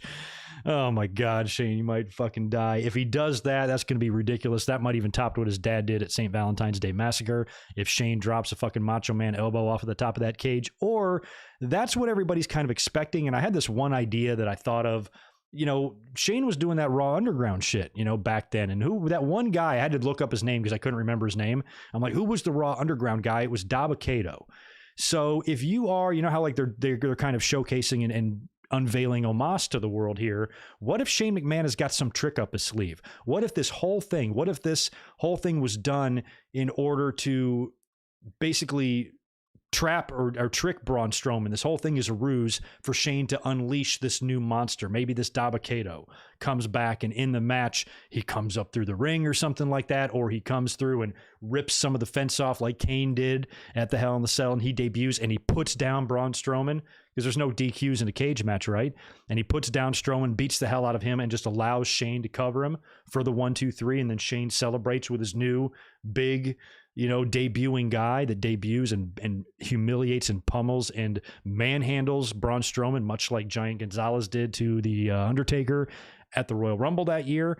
If that's the case, then again, this could be a situation where they have the end game in mind. They already know they want to debut somebody here. So how they get to this point doesn't seem to be important to them. And that's why they're going with this stupid Braun, his stupid angle that's just so dumb, that's getting nothing but criticism from everybody, all ages, man, woman, and child. So I think that would be the better option. I appreciate Shane's stunts, but I've seen them. I've seen one of his best ones live. I was at SummerSlam 2000 and when he did the match with Steve Blackman and he fell off the scaffolding there. That camera angle that you see from the audience with Shane falling, that's where I was sitting. So I got like a full view of him just like falling hundreds of feet. It was so cool. But it's been 20 years of this shit, man. We get it. You dive off shit. You got a death wish or something. So maybe swerve us here and use this as a way for Shane McMahon to sucker in Braun Strowman in order to debut the new guy that's going to be on his side, or that he's going to manage or maybe guide to the top. And his first victim is Braun Strowman along the way. That could be cool. Now, if that's the case and they do that, then I'm all right with it. Otherwise, I guess the outcome here is going to be Shane McMahon escaping the cage and then falling off of something. So in, the way it's been going, it just feels like Braun Strowman is going to get this win here, right? And he's going to have the Nia Jax moment where he, beats up his bully and gets the big do and all of that. But I think that's too easy and that's lazy as fuck. And if they do that, it's something I didn't even need to see. I already hate this angle as it is. The only way you can save it at this point is to do something cool, like have Shane McMahon debut somebody. If Braun Strowman even if you add a big Shane stunt, it's going to have to be a big one, a real big one to change my mind. Because otherwise, if it's just Braun Strowman finally putting his hands around Shane McMahon's neck, tossing him off the stage or through a bunch of shit or maybe off the fucking stadium lights or whatever and wins, we kind of knew that was going to happen. It was all pointless. So one or two things have to happen. Shane either needs to have a really spectacular stunt, which I don't necessarily want him to do because I don't want him to die, or he's got to debut someone, and it's a good way for WWE to launch, make, and create maybe a new star that's waiting in the wings. Could be. So we'll see if Shane has a trick up his sleeve, but I still have to predict this match, right? Picking Shane. I'm picking Shane. I already beat his ass once on TV. I'm probably wrong. Strowman is probably going to win this, but I want it to be Shane, and I want it to be Shane because of one of those scenarios that I laid out, like him bringing in some help. I'd be totally into that. So I'm rooting for Shane McMahon in that one. After I'm done with the night one predictions, I'll knock out the super chats that I have missed before we get into night two, just for those of you who are asking, and I'll answer some of these other questions because some of them look good. After that, what do I have written down next? I've got Tag Team Turmoil. We talked about that earlier on with the women. This is a big Turmoil match. The winner of this match gets a tag team title shot against champions Nia Jax and Shayna Baszler on night two. So this will be comprised of Natalya and Tamina versus Lana and Naomi versus the Riot Squad versus Mandy and Dana versus Billie Kay and Carmella. So of these teams here, I liked at first Mandy and Dana. I appreciate Dana Brooks' hard work and her enthusiasm and everything, but when they're in the ring, so far just not. I'm not a fan of the handspring stuff that they do. That always just looks so bad. I'm not sold on them yet, even though I like both of them and their attitude and nothing against them whatsoever. It's not the team I would really like to see, and I think WWE should shake things up at this WrestleMania. I don't want to see just the predictable Shayna and Nia survive again. I'm sick of that. They already have dissension.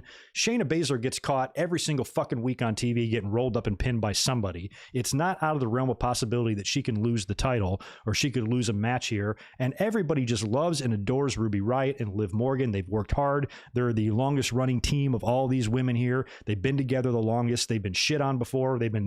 Opportunities have been taken away from them that we thought they were getting. They even tried to do something thing with Liv and Lana, and then they didn't even follow through on that. So I think a nice surprise for the fans and a nice surprise to us saying, wow, WWE actually gives a shit, is to showcase the Riot Squad here. Have them not only win this tag team turmoil match, but have them go into night 2 and win the titles. Imagine if they beat Shayna and Nia. I don't know why I'm thinking of this specific moment. I'm thinking when the Rhodes brothers won the tag team titles on Raw. Remember that? I think it was against the Shield. And there was that moment of the two of them like on their knees hugging Cody and Dustin, the crowd like fucking going nuts in the background. That sort of thing. And I think we would just appreciate that as fans. We're so fucking tired of them. And just somebody new like that, a team that we all like anyway, that most of the fans feel like, yes, if WWE ever decides to push either Liv or Ruby, most fans, maybe not all, but I think I can speak for most of us that we would agree with that. Yes. So I think they would be the best team to win that, and I'm rooting hard for them. But much like what I talked about earlier with Strowman and Shane, I'm probably wrong. It's probably not going to be them. It's probably going to be Natalya and Tamina or something fucking stupid. And then at the end of night 2, we still have Nia Jax and Shayna Baszler as your tag team champions. But I'm going to go out on a limb, try to make myself look like a genius here and predict the Riot Squad to win the turmoil match. Seth Rollins and Cesaro, another tough one. Seth Rollins and Cesaro is fun. Incidentally, I didn't mention this in my SmackDown results. Seth Rollins kind of had like a campaign ad or political ad run against Cesaro, talking about how Cesaro's a fucking chump and this is what the guy you want your kids to look up to and shit. Pretty funny stuff there from Seth Rollins. And he's going into WrestleMania now to give this match to Cesaro. You got to remember, Seth also dropped the match last year to Kevin Owens. So what I see here is another thing you got to remember about this particular feud is that this is match 1. There's going to be 4 of these things, okay? There's going to be 4 matches between these two guys, minimum 3, in my opinion. So it basically is a coin toss in my mind. What are they going to do? If it's up to me, I want Cesaro to win. That's who I want to win. But think about, is it Cesaro? Does WWE say to themselves, do we want Seth losing 2 years in a row? If they say we don't give a fuck about that, then fine. Cesaro, no questions asked, put him over, tap Seth out with the sharpshooter. I'm all on board. Or does somebody step in and say, no, Seth's one of our top tier talent. We don't want him dropping 2 Mania matches in a row in non-title kind of grudge matches against random opponents. He needs to win this one. So the consolation prize will be Cesaro will win the blow-off. So it's going to be one or the other. Cesaro wins the beginning one. At WrestleMania, Seth takes the blow-off, or at least the rematch, and then maybe Cesaro wins the blow-off. That's the way I'd do it. Or, Seth wins, and then Cesaro wins the rematch or the blow-off or whatever. So I don't know which one.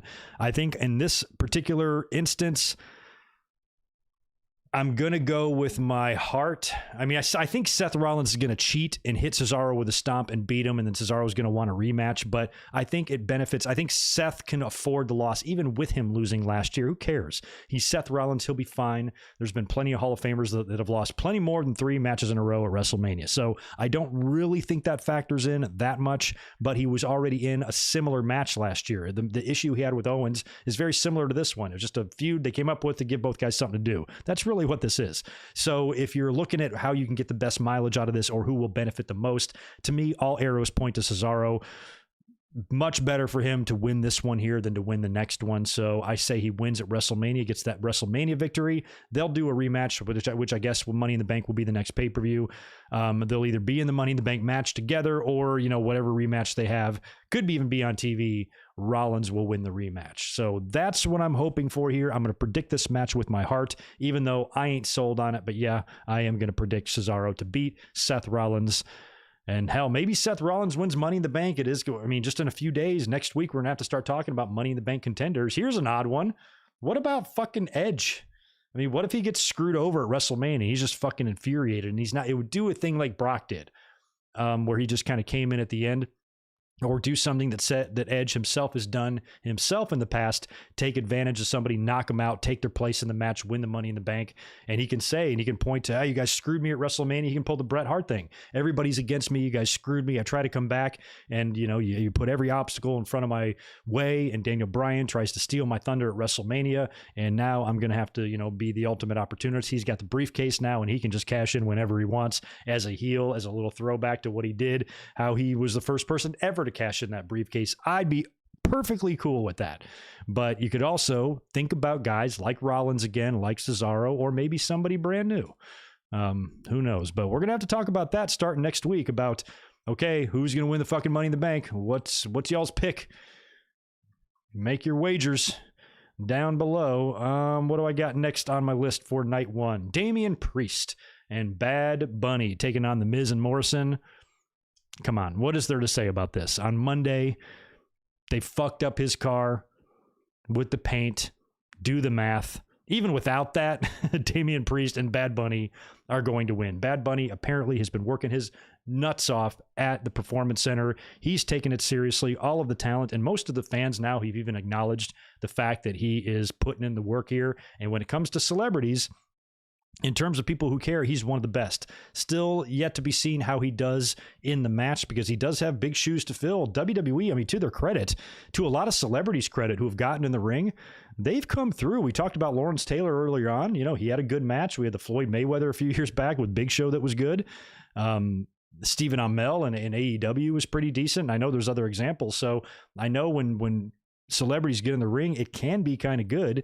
And apparently he's been working out and training hard and taking it seriously. So we'll see what he can do. It was definitely the right thing to do to make this a tag last minute. I'm surprised it took him so long. This is what we thought it would be all along. To rob Damian Priest of a WrestleMania match in favor of fucking Bad Bunny would have been ridiculous anyway. And now him and Miz and Morrison can do the work in here and make sure, just like in the New Day AJ and Omos match, that Bunny is protected with some professionals. They're in very good hands. Say what you want about Miz and Morrison. They've been around for a long time, and Priest is very good. So I think he'll do just fine. This match will probably surprise us.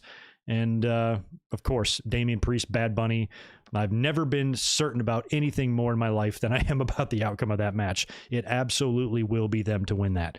That leaves us with the final two. Drew McIntyre challenging Bobby Lashley for the WWE title. It has been confirmed, apparently, that this will open the show, which is the right call. McIntyre needs to be the guy, not Hogan. If they bring that red and yellow fucker out there before this match, I'm going to shit a live baby. So I want McIntyre to be that guy. I want the sword. I want the pyro. I want all that stuff. I want him to be in the ring. Does he win the WWE title? Holy shit, this might be one of the hardest ones on the card to predict, because I don't know what the hell I want, man. It's like I want both. I do like Drew. I'm not anti-Drew. I can already see it. You can already smell it in the air. People are starting to get anti-Drew, and they're starting to make up reasons out of thin air that never existed before. This guy's been in the business now 15 years, never once mentioned these problems. All of a sudden, now that he's champion, all these little things start to come up. So I can already see the fans turning on this dude and being anti-Drew, which is what I speculated on earlier on in the Sasha and Bianca announcement. Maybe WWE sees this too, and they want to ensure that McIntyre gets this big, loud ovation, because if he does win the title, there might not be some fans that are too happy about that. We're big Bobby Lashley fans on this channel. A lot of people are. So if you put this match on after a 3-hour show in the final, you know, in the final match there, the fans, and the honeymoon is over, the excitement of being back is over, they're going to start reacting, you know, more organically to what they want and don't want. Where at the beginning of the show, they're just going to be so excited to see whatever the fuck, they're just going to be cheering their nuts off no matter what. So I think that is really a likely cause here, because WWE probably figures if they put Drew and Lashley in the main event and Drew wins, he's going to hear some boos.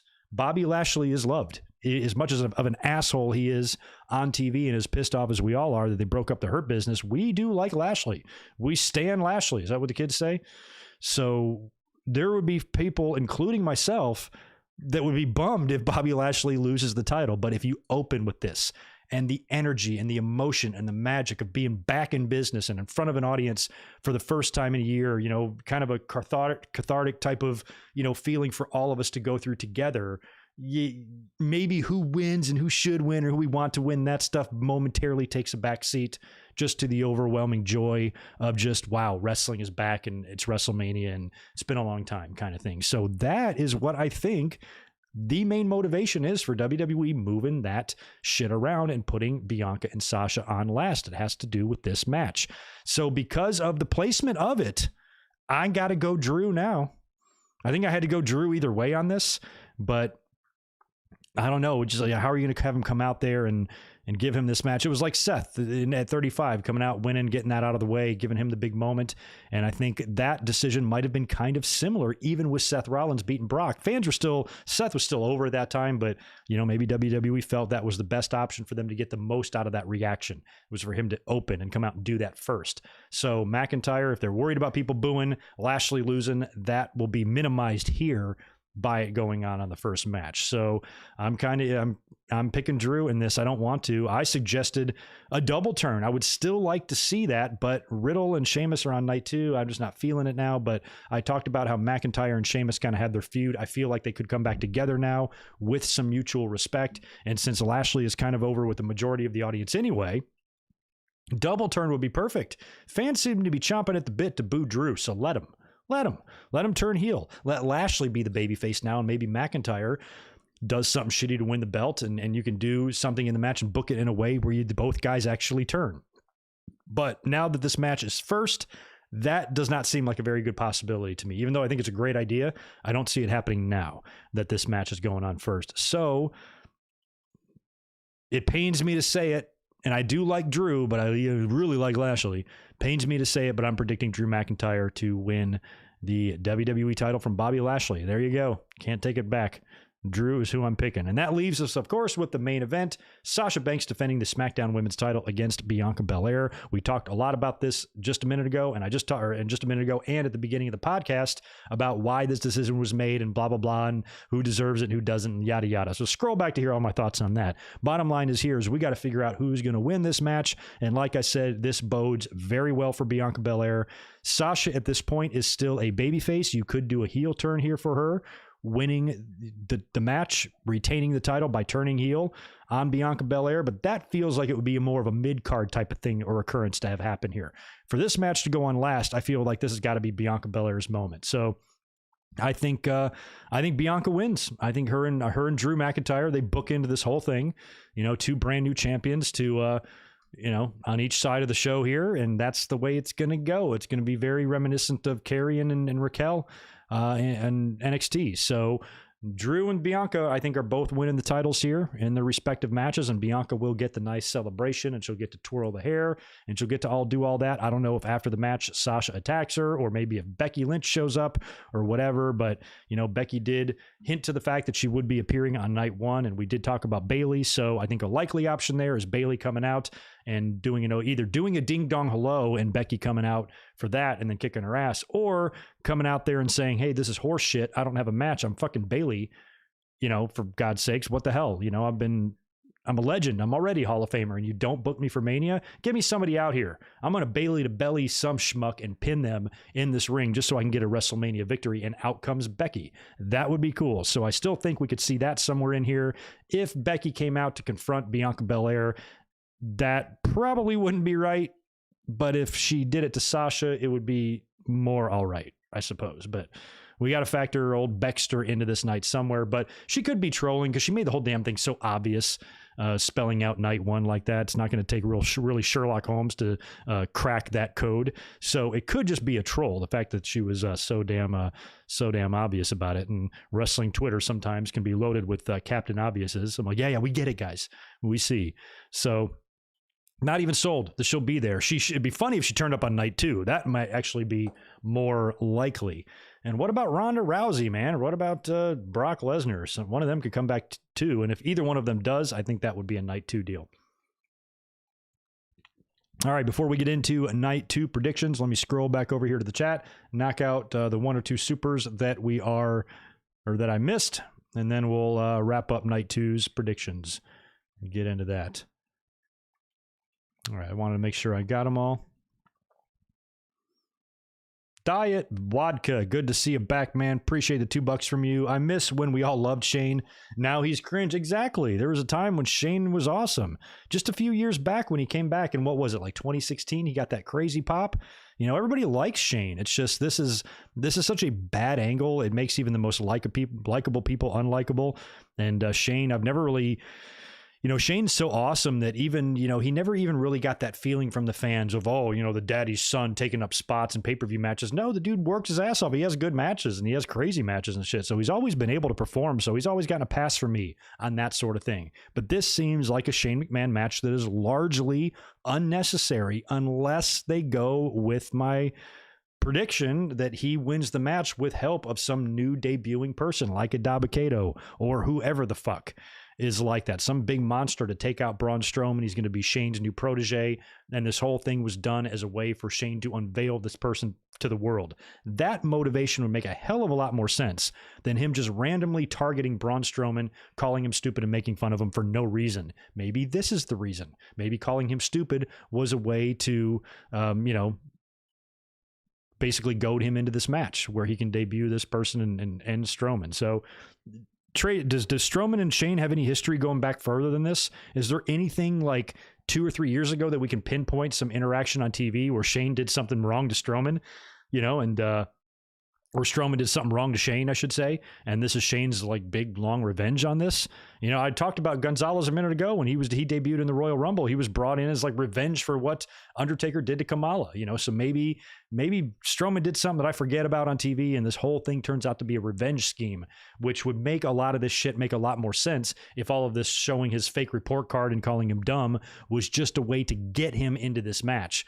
Then at least that would come together and make a little bit more storyline sense, because right now the match is unnecessary and fucking dumb. So anyway, but we already talked about that. That's night one stuff. Let's move back on to the next one. Diego Perez, appreciate $3 from you, man. Hey, I want to draft after WrestleMania. Any draft picks? Yeah, a draft possibly. I don't know though if COVID is going to mess up that schedule. We are used to getting drafts after WrestleMania, but it feels like we just got one recently. I think that if you do a couple of returns, maybe with a call up from NXT or two, you might not need to do a draft right now. I'm not really into drafts happening all the time anyway, like multiple times a year. I think these should be like once every 3 years to make it really exciting. But I think that if Becky comes back, if maybe we have another return and you get 1 to 4 call-ups from NXT, that might be all you really need in the short term. And then maybe you can start talking draft later on. But the draft, nothing matters. Like, to me, I'm not even into the drafts because I don't think it matters where any of this talent is. WWE's just proving to us day after day that they don't know what the fuck they're doing. And it doesn't matter where the talent is on any show. They are such a mess. They are so disorganized and have no idea and no follow through and ambition and, you know, and forward thinking on any of these storylines. It's just rinse and repeat nonsense every fucking week. And I don't think talent matters. You might get a quick fix with a draft because you're saying, oh, I want to see what it's like to see this person over there. But that's literally gone in weeks because you do too many of these drafts, and then you have brand to brand invitationals, and then you have people just showing up on other brands for no reason. It doesn't even feel real. So I don't even think I need a draft at this point. I can wait if they want to wait a few months, because a draft won't change the quality of the show. Might give us a match or two that we would see, but really, is that even going to be taken seriously? If there's some like little internal dream match, oh, I wish they'd draft this person to SmackDown because then he can work with so-and-so. WWE wouldn't even give those two a good, fun program. They'd probably just put them together in a random mid-card SmackDown match with 2 commercials and a disqualification. Like, they would just make it nothing. So I don't think the drafts matter, man. I just don't. But we'll see what we get after Mania.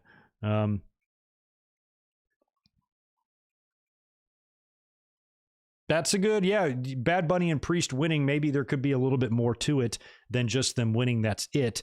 Morrison could finally fuck up for the last time at WrestleMania and basically be the reason they lost, whether he gets pinned or causes Miz to be pinned. That could piss off Miz the next night. He attacks Morrison, then maybe does a repeat. Remember when he beat the hell out of him and then Morrison was out of the WWE for all those years? Maybe it's something like that again. What did we do? Turn Morrison babyface then and feud him with Miz? I guess. Spaz Phoenix is here. Appreciate the $10 from you, dude. Thanks, man. Good to see you. Welcome back. Go subscribe to Spaz Phoenix's YouTube channel. It all comes down to tomorrow. Main event of night 1. Lana versus Eva Marie in a submission-only Iron Man match. Winner gets added to Bianca versus Sasha. Also, my actual Mania preview premiering tomorrow. That's awesome. Lana versus Eva Marie. The only thing I don't like about that scenario is you're only giving them an hour. Because I need a lot more time to really be able to absorb their talents. So can you make it like a best of 7 Iron Man match that we can have like spanning multiple nights? Because I need 1 hour-long match every night for a week between those two. So let's do a best of 7. Let's have it go to the distance with the tiebreaker at the end, and then they can face the winner of Bianca and Sasha, or get added to that. Either way, I like it, man. I like it. Michael Cuomo, appreciate 5 from you. I think you have to have the escape, the cage win, and cage matches to stand out from Hell in the Cell matches and other structure matches. Yeah, that is true. It's just like ever since the 90s, we've always kind of been laughing about this stipulation, because the whole point of a cage match when it was originally introduced years ago was like so nobody could get out. Now the point is get out. And I just think that it's a barbaric way to settle an issue. And you can't have a barbaric fight if the whole point, if the point is to escape the cage. It's like a whole new sport. It's basically like it's like putting 2 boxers who've been training to beat the shit out of each other, and you stick them on a racquetball court and say, okay, go, winner is the winner. Or like, I didn't train to play racquetball. I didn't train to climb up a fence. I trained to fight. So it's just weird because it kind of contradicts the whole purpose of a cage match in general. So it can be, when you have somebody like Brett and Owen in there, it can be fun, because they made that really entertaining. But cage matches, the way they were born, and especially like in the 80s and the old WWE MSG cages and the gritty ass bloody ones they have in NWA, those were to settle like a brutal issue. So I think that I wouldn't have that stipulation in this match, because Shane is going to have to get out of there. What is Shane's strengths? Shane's strength is not wrestling inside of those 4 ropes or those 4 corners. His strengths are flying off of shit. He is confined as hell. He can't even go to the outside of the ring. He can't even run around the ring. Strowman can't even do his choo-choo thing because they're in the fucking cage, so they got to get out. So I think that you don't want that stip here, because if somebody jumps out of the cage, the match is over. But I don't know. We'll see what happens. Sasha is 5-0 at WrestleMania, or 0-5, excuse me. Interesting. She about to be 0-6. Spaz Phoenix, thanks for $10 more. Since Strowman is the king of things, how about he knocks the cage over and the match can't happen? I'm sure there won't be people in the front row, so might as well do a crazy stun. That's a good idea, too. Maybe something in the spirit of when the ring collapsed with Brock and Big Show. And actually, Strowman did that, too, didn't he? That spot they've done a couple of times. Maybe do another one of those things where you showcase Braun Strowman's freaky strength, and maybe he tears down the cage and eats it or something. Might be fun, and just starts shitting out metal bars. I'd be into that. But I'm also into Shane kind of debuting someone as well. But something's got to happen. Some crazy stunt. It's got to be Shane falling off something, or Braun tearing something up, or a surprise debut.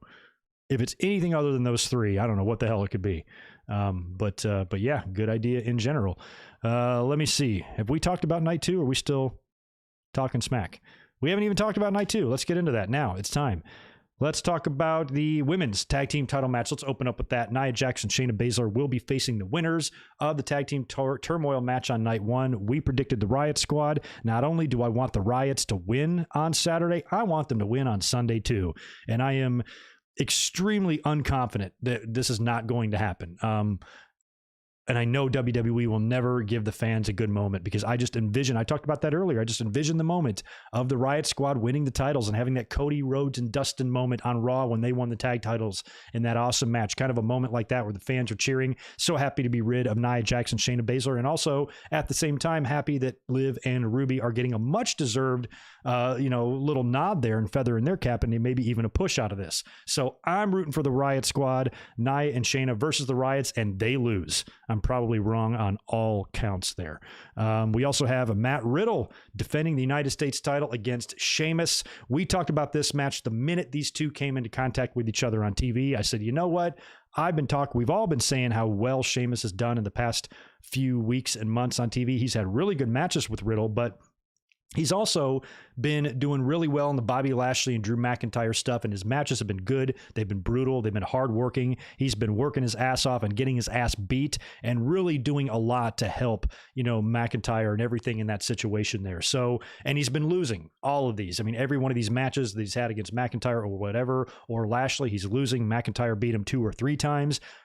Lashley put the hurt lock and tapped him out. He's been working his ass off and getting beat. Maybe it's time to repay him and reward him for his hard work. with a United States championship. So I think Sheamus is going to beat Riddle for the U.S. title.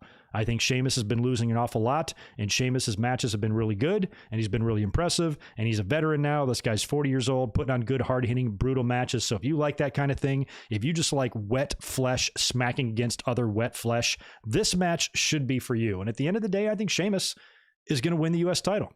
I'm picking Sheamus to be the new champion there. I think WWE is going to hand that to him because he has been working good, so that's going to be his reward. Sheamus, new champ. Might as well talk about the Intercontinental title match next because that match is also on night 2. I find it odd that both of these title matches are on night 2. I thought they would separate these, but Big E is going to be taking on Apollo Crews in a Nigerian drum match for the Intercontinental title. I have no idea what a Nigerian drum match is. It's probably nothing. All it's going to be is a no disqualification match with a bunch of fucking drums all around ringside that they can use as weapons, which will also probably lead to them using chairs as weapons and announce tables as weapons and all sorts of shit, kendo sticks, kitchen sinks, VCRs, everything. It should be fun. I went back and forth on this a lot. I kind of felt like Apollo was the right call to win here, but also, you know, Big E seems to be on a roll. He did that really good promo tonight on SmackDown, walking around Tampa and shit. So based on all of that, I was all set to pick Apollo here because if he comes in as this brand new heel with this new persona and he loses in his very own match, like what does Apollo do now? This is a really good opportunity for him to pull some crazy shit and beat Big E and keep Big E strong at the same time. And I would love that option because if they did that, if he pulled some crazy shit and pinned Big E with a forklift or something to where Big E, yeah, he got beat, but he didn't get really beat type of thing. And then Apollo wins the Intercontinental title. And then on SmackDown, if Roman retains and Edge and Daniel Bryan have all sorts of dissension in the WrestleMania main event and they go on to feud with each other one-on-one, leaving Roman Reigns needing a challenger, boom, there you go. Big E can step right in and do that. So that would be like my pick, but that's like assuming a lot. I mean, I got to assume the winner of the main event match, and that's way too much to assume, especially for me when it comes to stuff that I want compared to what WWE does. It's usually two different things. So I am going to pick Big E to retain. Changed my mind last minute there. I had Apollo, but I'm going to pick Big E retain based on two things. Number one, the promo that he had on SmackDown tonight I thought was very good. Seems like they do have plans to try to give him a shot, you know, here. So maybe they want to keep his title run going. And I also predicted Sheamus to win the U.S. title in the match before. So I don't know if, not that there's any rule against both of these titles changing hands, but I don't know. It feels like they wouldn't. So I'm going to pick Big E, but like most matches, I ain't confident in that at all. Kevin Owens taking on Sami Zayn with Logan Paul. This one should be nothing but fun. I don't really care at the end of the day who wins. I think Sami Zayn getting this victory here could really do a lot to help add to his conspiracy shit. I don't think a loss here for Kevin Owens would do as much harm as a loss to somebody else, or maybe a loss last year to Seth Rollins. That was a big victory he had last year. I feel like he's going to win and he's going to beat Sami Zayn here, but at the same time, I feel like Sami needs that moment or something like that. But what I think's probably going to happen is that Kevin Owens is going to win, and he's going to win with help from Logan Paul. Logan Paul is annoyed with Sami, doesn't want anything to do with him, and I think maybe Logan will officially turn on him, or Sami Zayn will finally like maybe slap him around or something, and Logan will deck him, hit him with a punch, and then he'll eat a stunner or whatever. I mentioned earlier on that I'd like to see them go one better, and I'd like to see Logan Paul turn on Sami Zayn, help Kevin Owens win, maybe nail Sami with a punch, Owens hits Zayn with a stunner and pins him, and then Logan gets in the ring to give Kevin Owens a big celebratory hug, and Owens hits him with a stunner and then takes him on the outside of the ring and puts him through the announce table. Imagine the pop in Tampa if you put that YouTube moron through a table. I would fucking love that. So I think it would be Owens, and I'm going to stick with Owens on that, even though I feel like Zayn needs the victory, but I like me some Owens. So let's go with Kevin Owens there. The Fiend versus Randy Orton. Holy shit. I'll tell you what, man, we had this whole thing pegged completely wrong. I thought that we were just automatically going to get a Firefly Funhouse match or some shit like that, but I guess we're not. They're not going to do a cinematic deal when you got fans in the audience. So that's a good point. So this is going to be in the ring, but I cannot believe, at least right now, I don't believe there is any stipulation for this at all. How do you have a regular match with rules, with holds and counter holds, and you have to break at the count of 5 with a guy that you literally burned alive and is still crispy. He's still a little charred. He's Pittsburgh. And they're going to have this match with just a referee, and you're going to put a fucking sleeper on or a choke on him, and the referee's going to count. Like, what the hell? So I don't know how this is going to work, but I think at the end of the day, you got to put the Fiend over here. The last time they worked at WrestleMania, Randy Orton won. And since Randy Orton already burned the Fiend alive, I feel like the Fiend is going to have to win here in his return with Alexa and all of that. Don't know how it's going to go down. Don't know what kind of little magic tricks they're going to attempt here, or what's going to happen, or what Alexa is going to look like, or what her role in this will be, or if there will be other factors at play, or maybe some returns, maybe Eric Rowan shows up, or I don't know what the fuck. So maybe they have a lot of fun with this, and they swerve us, because I think if we remember, the last WrestleMania match between these two was a real big letdown. They did the thing where they had the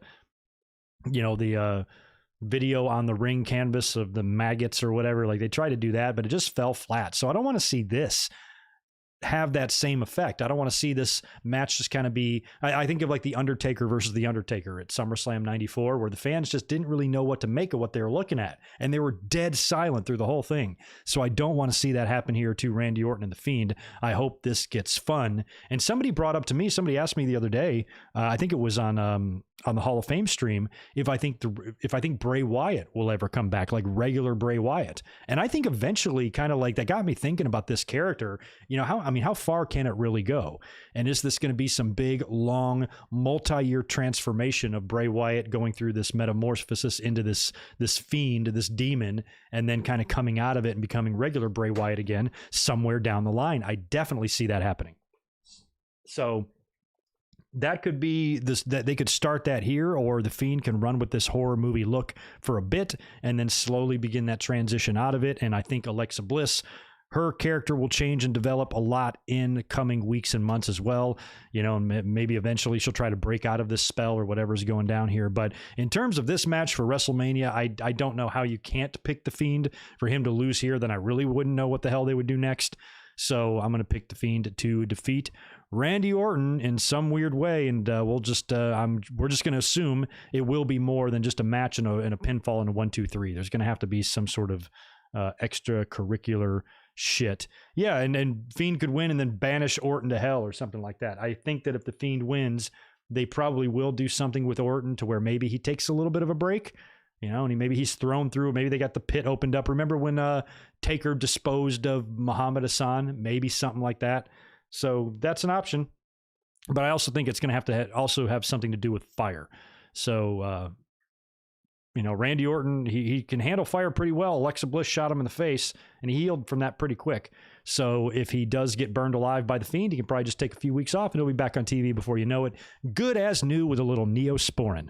So we'll see what they do. But yeah, some sort of weird, crazy finish at the end. I wouldn't be surprised at all. And I'm with you guys, picking the Fiend on that. Last two matches I have written down. Let's talk about Asuka defending the Raw Women's title against Rhea Ripley. Not a huge fan of how this match came together, but I am a huge fan of this match because it's an opportunity for Rhea Ripley to kind of get back on the big stage here and get a big WrestleMania title match that she was supposed to get last year. So much like McIntyre, I'm very happy for Ripley here, although it just doesn't feel to me like this was their first choice. It felt like they were planting the seeds for Charlotte and Asuka. Still no word on Charlotte, if she'll turn up last minute at WrestleMania or something, at least in a segment or a promo or maybe a match with Bayley or with Becky or something like that. When you think about 3 of the 4 horsewomen are not currently booked for the show, that's fucked up, man. So Sasha's the only one there. So I still think maybe she could turn up somewhere. I don't think she'll turn up in this match, however, but it does feel like Rhea was what they went with next. So if Charlotte wouldn't have had everything go on with the COVID and the false pregnancy and whatever else is going on there that I'm really not that privy to, if that wasn't the case and she was all healthy and good to go, do you think they were going to add Ripley as a triple threat? That's what we were speculating here on the channel ever since January. We were hoping that maybe it turns out to be Asuka, Rhea, Charlotte for the title. Charlotte is now out of the equation and they bring Ripley in. So did they bring Ripley in as a replacement for Charlotte, or was Ripley going to be in the match the whole time and it just now turns into a one-on-one instead of a triple threat? I'm curious what the story is and what you guys think it is. So based on that, if this is something that's more thrown together last minute because Charlotte couldn't make it, I'm less confident. that Rhea Ripley will win the title. But then again, Asuka has been a great champion, a long-running champion who, much like Io Shirai, is kind of just running out of shit to do. She's been absent from TV sometimes, so even though she's been a great champion, she kind of lacks challengers. You need some new blood. You really need to shake things up. Interest is down. Ratings are down. People's YouTube channel views are down. Nobody gives a fuck about wrestling. And all of us have also been shitting pretty hard on the build of this year's WrestleMania. So you got to give us some fun moments and not the same old bullshit. That's why I think it's so important that WWE gives the fans a moment like the Riot Squad winning the Turmoil match and then beating Shayna and Nia the next night. I think the fans would appreciate that. And breathe new life into us. Something refreshing to see, maybe Raw won't be so unbearable now on Monday or whatever, so little things like that. So if that's the case, I think that it probably is time for us to have some new blood with the women's title, especially since there are so many unknown factors coming up. Charlotte will be back. Becky will be back. Where will they land? Charlotte on Raw, Becky on SmackDown, vice versa. Possibly Ronda Rousey showing up somewhere. And what's interesting here, I thought about this today too, doesn't it feel like Asuka and Rhea Ripley is kind of in the same situation as Charlotte and Asuka from a couple of years ago, but now Asuka's playing the role of Charlotte. I feel like most fans, I'm not sure, but based on the way everybody acts and the overall attitude they have and shit, I feel like most people, maybe not all, but most people are going to say that Rhea should go over here. The right thing to do is put Rhea Ripley over here. That's the right thing to do. Where they were saying the same thing about Asuka years ago against Charlotte, and when Charlotte beat Asuka, Asuka was buried. So let me ask you this, my fun wrestling friends. If Asuka taps out Rhea Ripley, is Asuka going to get the same hate that Charlotte got? Because it's the exact fucking same situation. So is Asuka going to get the same hate? Probably not, but I do think there are going to be fans that are disappointed with that outcome if Asuka just beats her clean. Asuka's already a made woman. She's a star. Clearly, she can handle losses. She's been dealing with losses from the minute they brought her up to the main roster, and she's persevered through all of that and become a wonderful champion and a dominant champion who's credible and believable and a top-tier women's wrestler the whole time she's been there. So lost to Charlotte or not at WrestleMania, look at Asuka. She's still she's still a force, a major one on the roster. So I think she's in a better position to eat a loss in terms of how it will affect her career than Rhea. Rhea went down to Charlotte last year, man. You put her down to Asuka now too. I think Ripley's young. She's the future. She beats Asuka. Asuka's no worse for the wear. She's just fine. Asuka will be fine. She's not buried or nothing like that. No harm in, losing to a badass chick like Rhea Ripley. So I think when you factor all those things in together, Rhea Ripley's got to be the one to go over here. So much like Raquel Gonzalez, I think it's got to be Ripley. Plus, when Rhea Ripley tweeted out that picture of her and Bianca and Raquel the other day, from like a year or two ago, backstage, just the three of them. I'm like, man, an updated pic at the end of the weekend sure would look good with those three ladies, all with belts, across their shoulders. That would be good. And this is part of the equation here. This will be the final piece. We had Raquel winning Wednesday. If Bianca wins tomorrow, which is looking like she will now that it's the main event, last piece of that puzzle is Rhea. I'd like to see that. Those would be three awesome women's champions. Bianca Belair, Rhea Ripley, and Raquel Gonzalez. Sure. That's what fans are claiming they kind of want. New blood, make new stars. They would definitely be doing that. Now, how they follow through with it is a big if. WWE can easily fuck all three of them up. But at least if you launch them all at WrestleMania, during WrestleMania week, they all look like stars to me. So let's go Rhea. We're rooting for her hard against Asuka, although we love Asuka on this channel. That leaves us with the final match, unless I'm missing one out. On night 2, Universal title on the line. Roman Reigns defending against Edge and Daniel Bryan in a triple threat. Like I said earlier, I feel like I can make a case for all three of these guys to win. I can think of potential stories for all three of them. I can think of potential swerves for all three of them. Now, let's talk about the obvious one. Once Daniel Bryan was added, the immediately triggered IWC brains went in one direction and one direction only and didn't examine any other ones at all. The only thing that was going to happen here is that Bryan was put in the match to eat the pin. That's it. I think they just like to say eat the pin. So you might be right. He might be put there to eat the pin, but I wouldn't be so goddamn certain on that because I think there's a lot of other factors at play. And I think there's also more interesting things they can do with just having Edge win the title. I know they think Bryan is there so Roman doesn't have to get pinned. Honestly, that's smart. If Edge is going to win the title, the right thing to do is to do that, because I want Roman protected at all costs. He already tapped out last month when the referee wasn't looking. So for him to be defeated here, lose his title without really losing, is a way to get the title off of him and still keep him strong in the meantime, in case they want to move him to Raw or have him do a feud in the meantime until, he gets back in the title hunt and regains the title, or maybe he goes after the Money in the Bank or whatever. So I like the scenario of Edge winning because it gives us that moment. It gives Edge winning the title. It's a great full circle story. Winning that title 10 years to the day that he retired. How do you not do that? But then again, Edge is the type of guy that I don't think he wants just to do the predictable shit. Like I said, Edge and Bryan here, I'm sure they've got some input on what they want to do. Edge, you wouldn't know it from his TV character, but I promise you, Edge has no problem whatsoever sharing his spotlight. He probably prefers it, to be honest. So he probably likes having Daniel Bryan in there. Daniel Bryan, I'm sure, is one of the guys Edge wanted to work with upon coming into the WWE. We all heard about the list that he gave to Triple H. We threw out a scenario the other night or last night during TakeOver Night 2 about, now that Finn Balor lost, what if Edge wins the title at WrestleMania and then Balor comes out to challenge Edge on SmackDown? You think Balor might be on that list that Edge sent over to Triple H? Like Edge even wanted to go down to NXT and work some matches and stuff. Maybe they move Balor up and you got a good little feud there with Edge and Balor. I don't know where that leaves Roman, but it is a possibility there. So, I try to think about each guy winning and who would provide the best stories going forward. And all of them look good to me. All of them are attracted to me. I can't lie and say that I wouldn't like to see that for Edge. I would. But based on his attitude change now, I'm not so sure. I don't know if I want to see heel Edge winning the title and flipping off the fans. This is supposed to be a moment for him, a celebration, the fireworks and 10 years and, a hug and embrace with Beth Phoenix in the middle of the ring and all that. Based on his attitude now, I feel like that's going to be hard to pull off since he's being such a fucking asshole. So I'm almost starting to rule him out a little bit.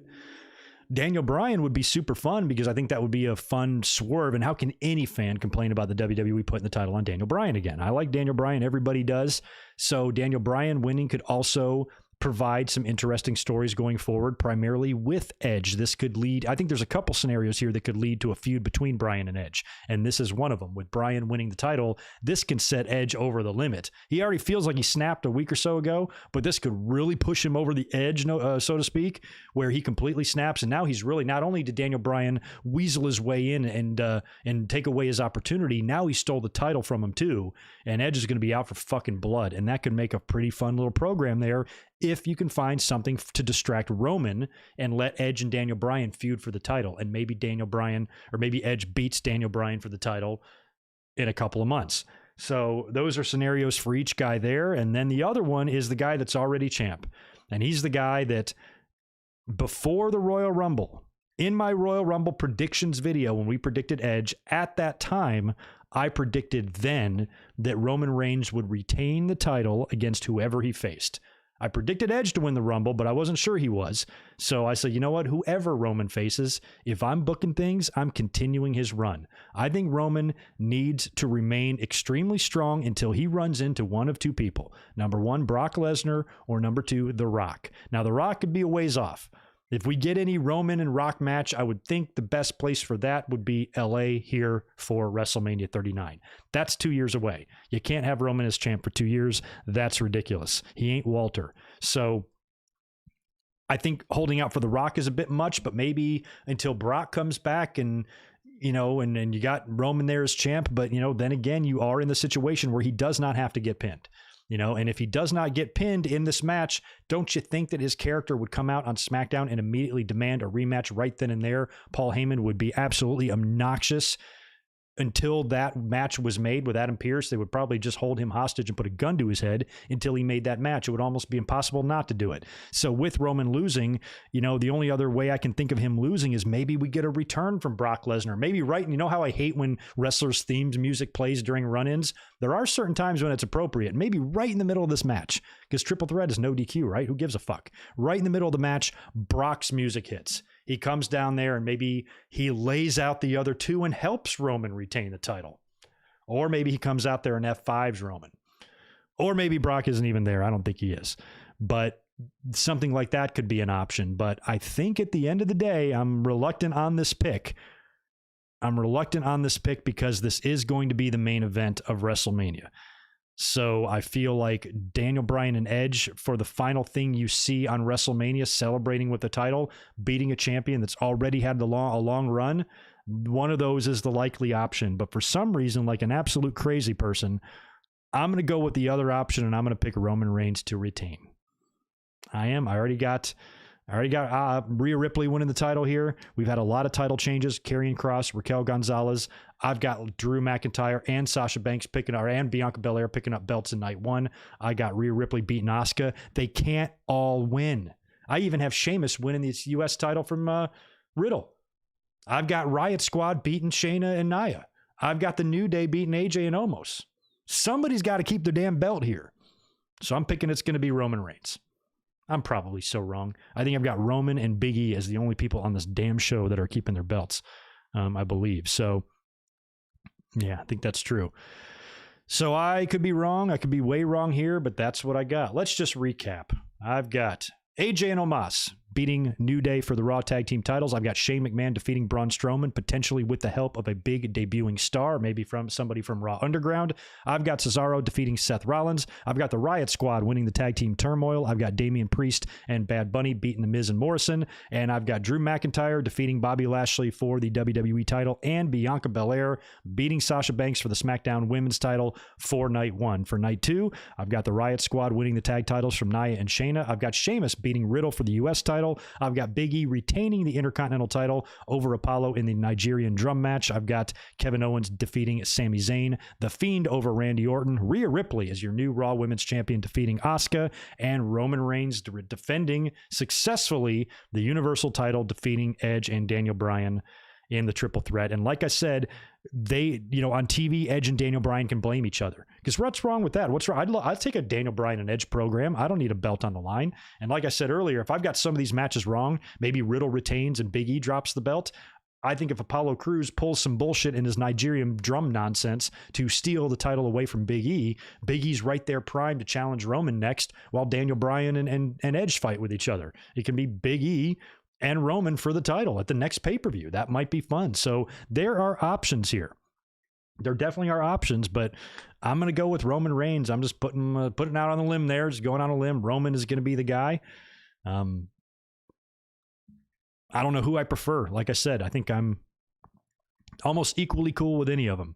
I think maybe my heart leans a little bit more towards Edge or Bryan, especially Edge, because it was so cool to see him back. And I watched that guy wrestle in dark matches. I saw him from literally the very beginning. So it would mean a lot to me as a fan to watch him come full circle there. But based on everything they've done and the twists and turns in this angle and how it's not so storybook, which I like, feels a little bit more realistic. I think we need a realistic outcome.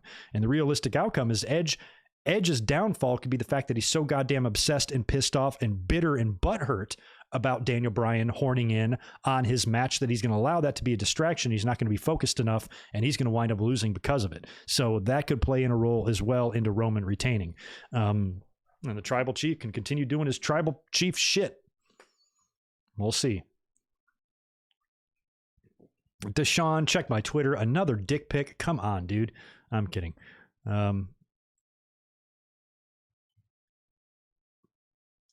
Oh, okay, you've got early Money in the Bank match predictions. I thought this was some announcement. I'm like, what the hell am I looking at here? Ali, Keith Lee, Damian Priest, Morrison, or an NXT call-up, Owens, Zayn, Nakamura, and Uso from SmackDown, all in the Money in the Bank, and the winner being Sami Zayn. I'd be into that. Cesaro and Seth costing each other. Qualifying matches might be fun. Sami winning the Money in the Bank. He'd be so much better than The Miz because he would be so obnoxious, but in a good way. I'd love it if Sami Zayn won the Money in the Bank. I'd be into that. Did I miss any other superstars? Hi, bro. Are you in USA? Yes, I am. I am in California. So I'm barely in the USA. I'm right on the border of Mexico, and I'm basically falling in the ocean, but I am here. Literally falling off the edge, but I'm here in the USA. Oh, yeah. I owe you guys a couple of more. Oh, no, I don't. I'm good. I'm caught up. Yeah, reading some of those earlier comments. Yeah, some of you, it looks like you are in agreement with me about Sheamus. I do think he's put his work in, man. I know we've given Sheamus a little bit of a hard time on this channel before, but he's been wonderful this whole year. He's just had really good, solid matches. He seems like a guy you can just count on to go out there on TV and have a good fucking wrestling match. And he always just beats the shit out of himself and his opponent. So I think it's time. Give him a belt. Sheamus has been U.S. champion before, like the old title, right? Years ago. He'll look good with this belt. But then again, I like Riddle. I'm one of the only people that do like his backstage segments. I think he's hilarious, probably because he and I both enjoy the same green gimmick. But Sheamus, I just think deserves a little fist bump. Good job, little reward there.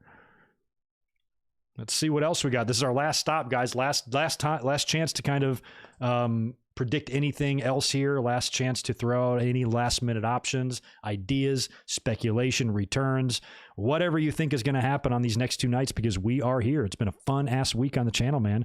We've had a great time, and we'll be up here tomorrow, live reacting to all of it. I'm ready, man. What's up, Dreamer14? You're new and you're a sub. Good. Please do. Everybody in here that's new, please subscribe. I do know WrestleMania season usually brings in a few new listeners and eyeballs, so make sure you do that. Did we get a report on Keith Lee on SmackDown tonight? Not that I saw. I haven't heard anything about the guy. Would love if he would show back up, but I don't like, again, if he just came out somewhere at WrestleMania, I don't know where you'd put him. What would he do? What would Keith Lee do? I'd like to see him just go back to NXT at this point. We talked about Jericho. We talked about Jericho after the Broken Skull Sessions appearance was announced that, hey, if he did that, why not, man? Like, what would be the harm of just showing him on camera at WrestleMania, sitting in the audience? Or maybe if he wanted to go balls to the wall, he can run in and help Kevin Owens beat Sami Zayn, or help Sami Zayn beat Kevin Owens, I should say. Well, no, he's a babyface now. Help Kevin Owens beat Sami Zayn. That would be fun. Do something on night 1, perhaps, so he can plug the appearance on day 2. Still got to check if that's going to be available prior to WrestleMania. They're advertising it as it's available after WrestleMania, but usually with those, you can watch them at midnight the night before. So I will try to catch that prior to night 2. We will find out, though. I was talking about Jericho not long ago, and I came to the realization just a few days ago. I know this about 3 or 4 days ago. Lived my whole life not knowing this, but I guess it never dawned on me before that all 8 of Chris Jericho's world title runs came as a heel. He never had one as a babyface. That shit in 2000 doesn't count. Or 99, whenever that was, 2000, when he beat Triple H for like 5 seconds on Raw. Fuck that. That doesn't count. All of his other world title runs were as a heel, and that's incredible. So, he's got one last ditch chance here now that he's back to being a babyface. Maybe, he gets the AEW title one final time as a face and he can actually say he was a babyface champion. Otherwise, that's a pretty interesting stat. And honestly, it's the right way. He's a better heel. He's better in that role as a heel champion, I think, than he would be as a babyface champion. So he's an amazing heel. Especially those like 08 days, that shit with Shawn and when he wore the suits and everything. That was, to me, when he was at his heel peak, if you ask me. But John Cena appearance. He's another guy we did not talk about. That's right. So John Cena could turn up somewhere in the next couple of days. Whether or not, I don't think it would really necessarily be to have a match or anything significant. I think it would be more of an appearance, one-off type of deal. Which, much like The Rock, he did technically beat Eric Rowan in like 5 seconds in a WrestleMania match. So you could take somebody not used like Baron Corbin, who's not on the show either, who's another guy that, like Sheamus, has good matches, like him or not. Maybe have him come out there, talk some shit on the mic. John Cena comes out, F5s him, knuckle shuffles him to hell. And John Cena would be a nice personality to have there on the first night with fans back. Maybe cut an emotional promo, and if we're tossing out, it's probably going to be Drew McIntyre now that we know the placement of these matches, but John Cena would actually be another name that I would at least throw out there for somebody that could open the show, especially if it was a surprise, and especially if they didn't advertise it. And WrestleMania goes live on air, and it's not McIntyre that comes out, it's not Hogan, it's John Cena. Think he might get a nice pop. Welcomes everybody. We had that big, long segment with Rock, Hogan, and Austin all those years ago. John Cena coming out to welcome everybody back. Good to be back to business, fans in the arena again. We came together as a country, we beat this thing, or whatever sort of motivational shit he wants to say. He might be a good guy to come out there too. So I'd throw his name in the hat for that. Otherwise, have him come out there and just get involved. Maybe he shows up in Randy Orton, The Fiend's match. I don't know, maybe just for fun. but Cena being there would be nice because, like I said, nobody's there. I mean, we don't have anybody. Edge and Shane are really the only kind of old school legends here that we've got. So if we do any sort of Goldberg, Brock, Ronda Rousey, Becky Lynch, Stone Cold, The Rock, anybody like that could show up. It's just a matter of whether or not they do or not. Do I think Logan Paul would get involved? Oh, yeah, he wouldn't be there if he wasn't going to get involved. He definitely will. The Rock returning and helping Roman, and he retains. Don't see that happening in this scenario. I think Rock and Roman doing something in the future, yes, but I'm not feeling that against those guys. It would be rare, or it would be random and odd, out of place type of thing. But you might be right. But I definitely would like to see The Rock show up, but they might be saving that. They're going back to the Jerry's World next year. You know, they've that's a 100,000 seat arena. Last time they were there for 32, they didn't have a match to put there, to draw a crowd like that, and they still managed to draw it anyway. Imagine if you have a main event everybody wants to see in a crowd that big. I still think Roman and Rock would probably be best here in LA for 39, but you got to do something next year. You got to do some sort of major match that's going to be awesome. And another thing, knock on wood, we're just a day away now from WrestleMania. I'm hoping everybody's quarantined. I'm hoping everybody has got the vaccine. I'm hoping there's not any last minute positive COVID tests that could shake up this card in any way, especially if it's a major match. Oh my God. Think about it. What if Edge got COVID, Main event gone just like that. So we got to hold out hope that everything goes off without a hitch tomorrow and Sunday, and that, that we won't have any issues and the crowd will go, or the card will go on as planned. That's what I'm hoping for anyway. So we'll make the best of it. Should be a fun weekend, night 1 and 2. Weird build, but still potential for fun here in the next couple of nights. Plenty of potential for surprises, plenty of potential for title changes, swerves, returns, debuts, even shit like that. We ran through a whole bunch of scenarios. Hopefully some of them will come true, at least. Yeah, anything, yeah, and Shayna Baszler and Nia Jax dropping the tag belts, I really want the Riot Squad to win. That's the team I think the fans would pop the hardest for, is them, of all the other teams in this shit. So if they did that, it's really easy to beat that team. Shayna Baszler gets rolled up every single week on a weekly basis and gets pinned. And Reginald is out there causing all sorts of problems. It would be so easy to book a situation where Reginald just fucks up, costs him the title, and that might be the final split between Nia and Shayna. You need some dissension there too. Maybe not even Reginald. Maybe Nia just takes out Shayna with a punch and, she gets pinned, and then finally these two are maybe feuding against each other and we don't have to worry about them being a tag team anymore. And now we got Liv and Ruby, brand new, fresh tag team who's colorful, who's fun, who everybody likes. No, it's a no-lose situation here, but WWE, they'll make us lose. They always do. They always do.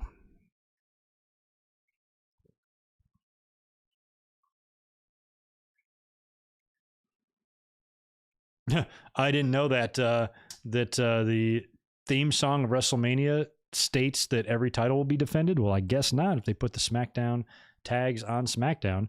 Thought for sure they would give that to Ray and Dominic on the big show, but I guess not. No respect for Mysterio, man. How do you not have Rey Mysterio? Think about the names missing from the show. No Charlotte, no Bayley, no Becky, no Mysterio. There's other big names too missing, right? No Baron Corbin, although nobody cares. There's some just major names missing. It's horseshit, man. All the people in the Battle Royal, no Nakamura, damn, man.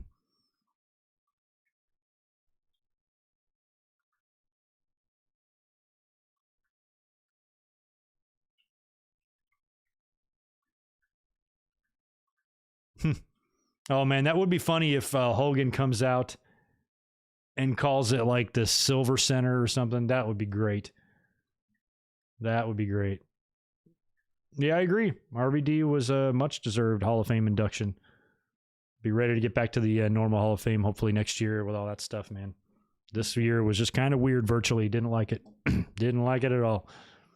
Still getting good reviews on last night. Everybody thought night 2 of NXT was fantastic. Many people picked night 2 or night 1 over night 2. Thought night 1 was a lot better because of the strength of the Walter and Ciampa match, and I can't disagree with that.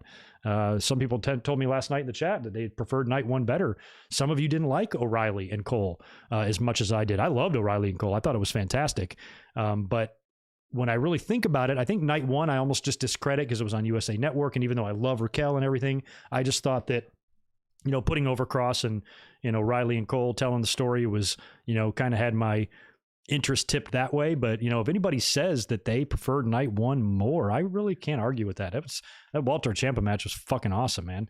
So far, I think that's going to be, I'd put that in match of the week. That might change after tomorrow, but so far, Ciampa and Walter, man, good fucking stuff.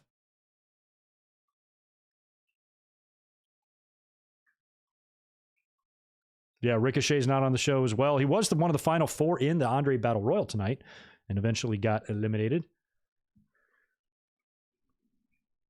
Well, Reigns isn't really getting a Hogan push either, unless you're talking NWO Hogan push. But, you know, Hogan was, you know, white meat babyface from hell for his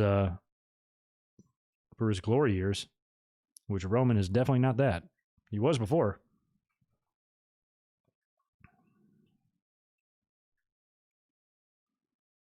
Yeah, a lot of predictions for Edge. I mean, that's probably what it's going to be. I still feel like, I mean, I don't know what the Vegas odds are, but I still feel like, you know, Edge kind of feels like it would be likely, but I just think that might be Roman. Like I said, at least in my predictions anyway, I have a shit ton of title changes going on here. So I think that I got to be wrong somewhere, and some people also have to retain. Not everybody can drop their belts. So I'm picking Roman to retain. Might have picked Lashley, but now with the placement of that match opening up the show, I almost think like you're going to do a title change there early. Hopefully to try to minimize the negative reaction from the fans, because I would assume there's not going to be a ton of people thrilled with Lashley dropping that belt. I know I won't be one of them, but, you know, like I said, you minimize the negativity if you do it in the very first match in front of fans in a year. Fans are going to be jacked. You know, I think even Charlotte could come out there and win a match and they'd likely cheer. So pretty smart move, really. You know, if you're WWE, just hilarious that they didn't have any of this figured out a week ago, and they could have written their SmackDown based on this. And you could have had Sasha and Bianca talking tonight about their match being in the main event. But as usual, WWE heads up their anuses, right on up there, hanging out, chilling. All right, that's pretty much going to be wrapping it up for me, unless you guys want anything else discussed here in the chat. I'll hang out for a couple of more minutes, but it's been a solid episode. We've been up here for a couple hours, and I think we predicted all we're going to predict. We've talked about every possible option. Every stone has been unturned, and I think we've at least examined everything possible. We might be missing something here or there, but I got a couple things in mind, and we'll see how much of that turns out to be true. If Apollo loses, ship him to Raw. That's true. And like we said about the Nigerian drum match, as much as it could be designed as a way to beat Big E, but, you know, kind of keep him strong, you could essentially do the same thing with Apollo too. If Big E gets crazy, Big E's weird, so Big E might just find something and say, this might be a good weapon. Maybe he just rolls up Apollo Crews in a fucking yoga mat and pins him, you know, or something. So who knows what he'll do? He might find something, and then Apollo can say, I never really lost, and then you can maybe move him on. But I do like my idea of Apollo taking the Intercontinental title from him, winning in a weird way that kind of keeps Big E strong. And then when Roman retains, Daniel Bryan and Edge blame each other and go off and feud separately, leaving Roman there needing a challenger, and Big E steps up. And he might not, he beat Roman Reigns, probably not, but at least he'll be getting some world title shots, you know, for, you know, the first time in his career. So could be. Ronda Rousey could return and beat up Roman Reigns. Could happen. She could come back and beat up Edge. No, Jeff Hardy. Thank you for that. I forgot about Jeff Hardy. Yeah. Where the hell's Jeff? This is horseshit. Jeff Hardy and Rey Mysterio, these fucking veterans, just put them against each other. Can't find anything for them to do on the show? My God. 2 nights of this shit, and they can't find room for a battle royal and for Jeff Hardy or Rey Mysterio or Shinsuke Nakamura or Bayley or even Charlotte to a degree, I suppose you could say. Did Ronda and Sasha work? They ever get any matches in against each other? They probably did. I just don't remember. It would be a good match. I'd be into that.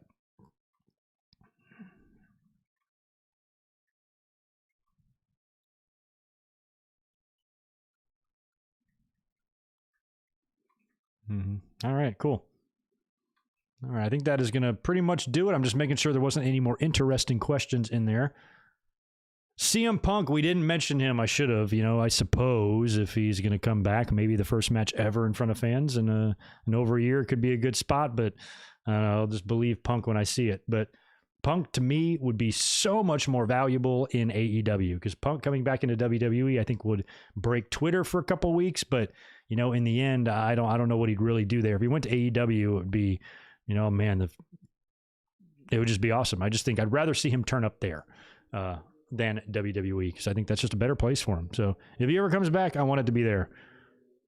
Oh, it's Bianca Belair's birthday today? Well, happy birthday, Bianca Belair. It's about to be a real good birthday for her.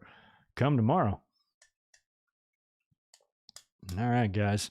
All right, that is it for me. Goodbye, Zane. I hate to leave 200 people here in the chat, but we've been going over 2 hours here, and there's really not much left to talk about. So just as a final reminder, make sure you're here tomorrow night, right when the main card starts. I'll be here live reacting to the whole show of Night 1. We'll hang out after the show and discuss it, and it's going to be a time. So I'm looking forward to that. I hope you guys have a great rest of your Friday night. Thank you so much for being here, and I'll catch you tomorrow for all the festivities. Night 1 of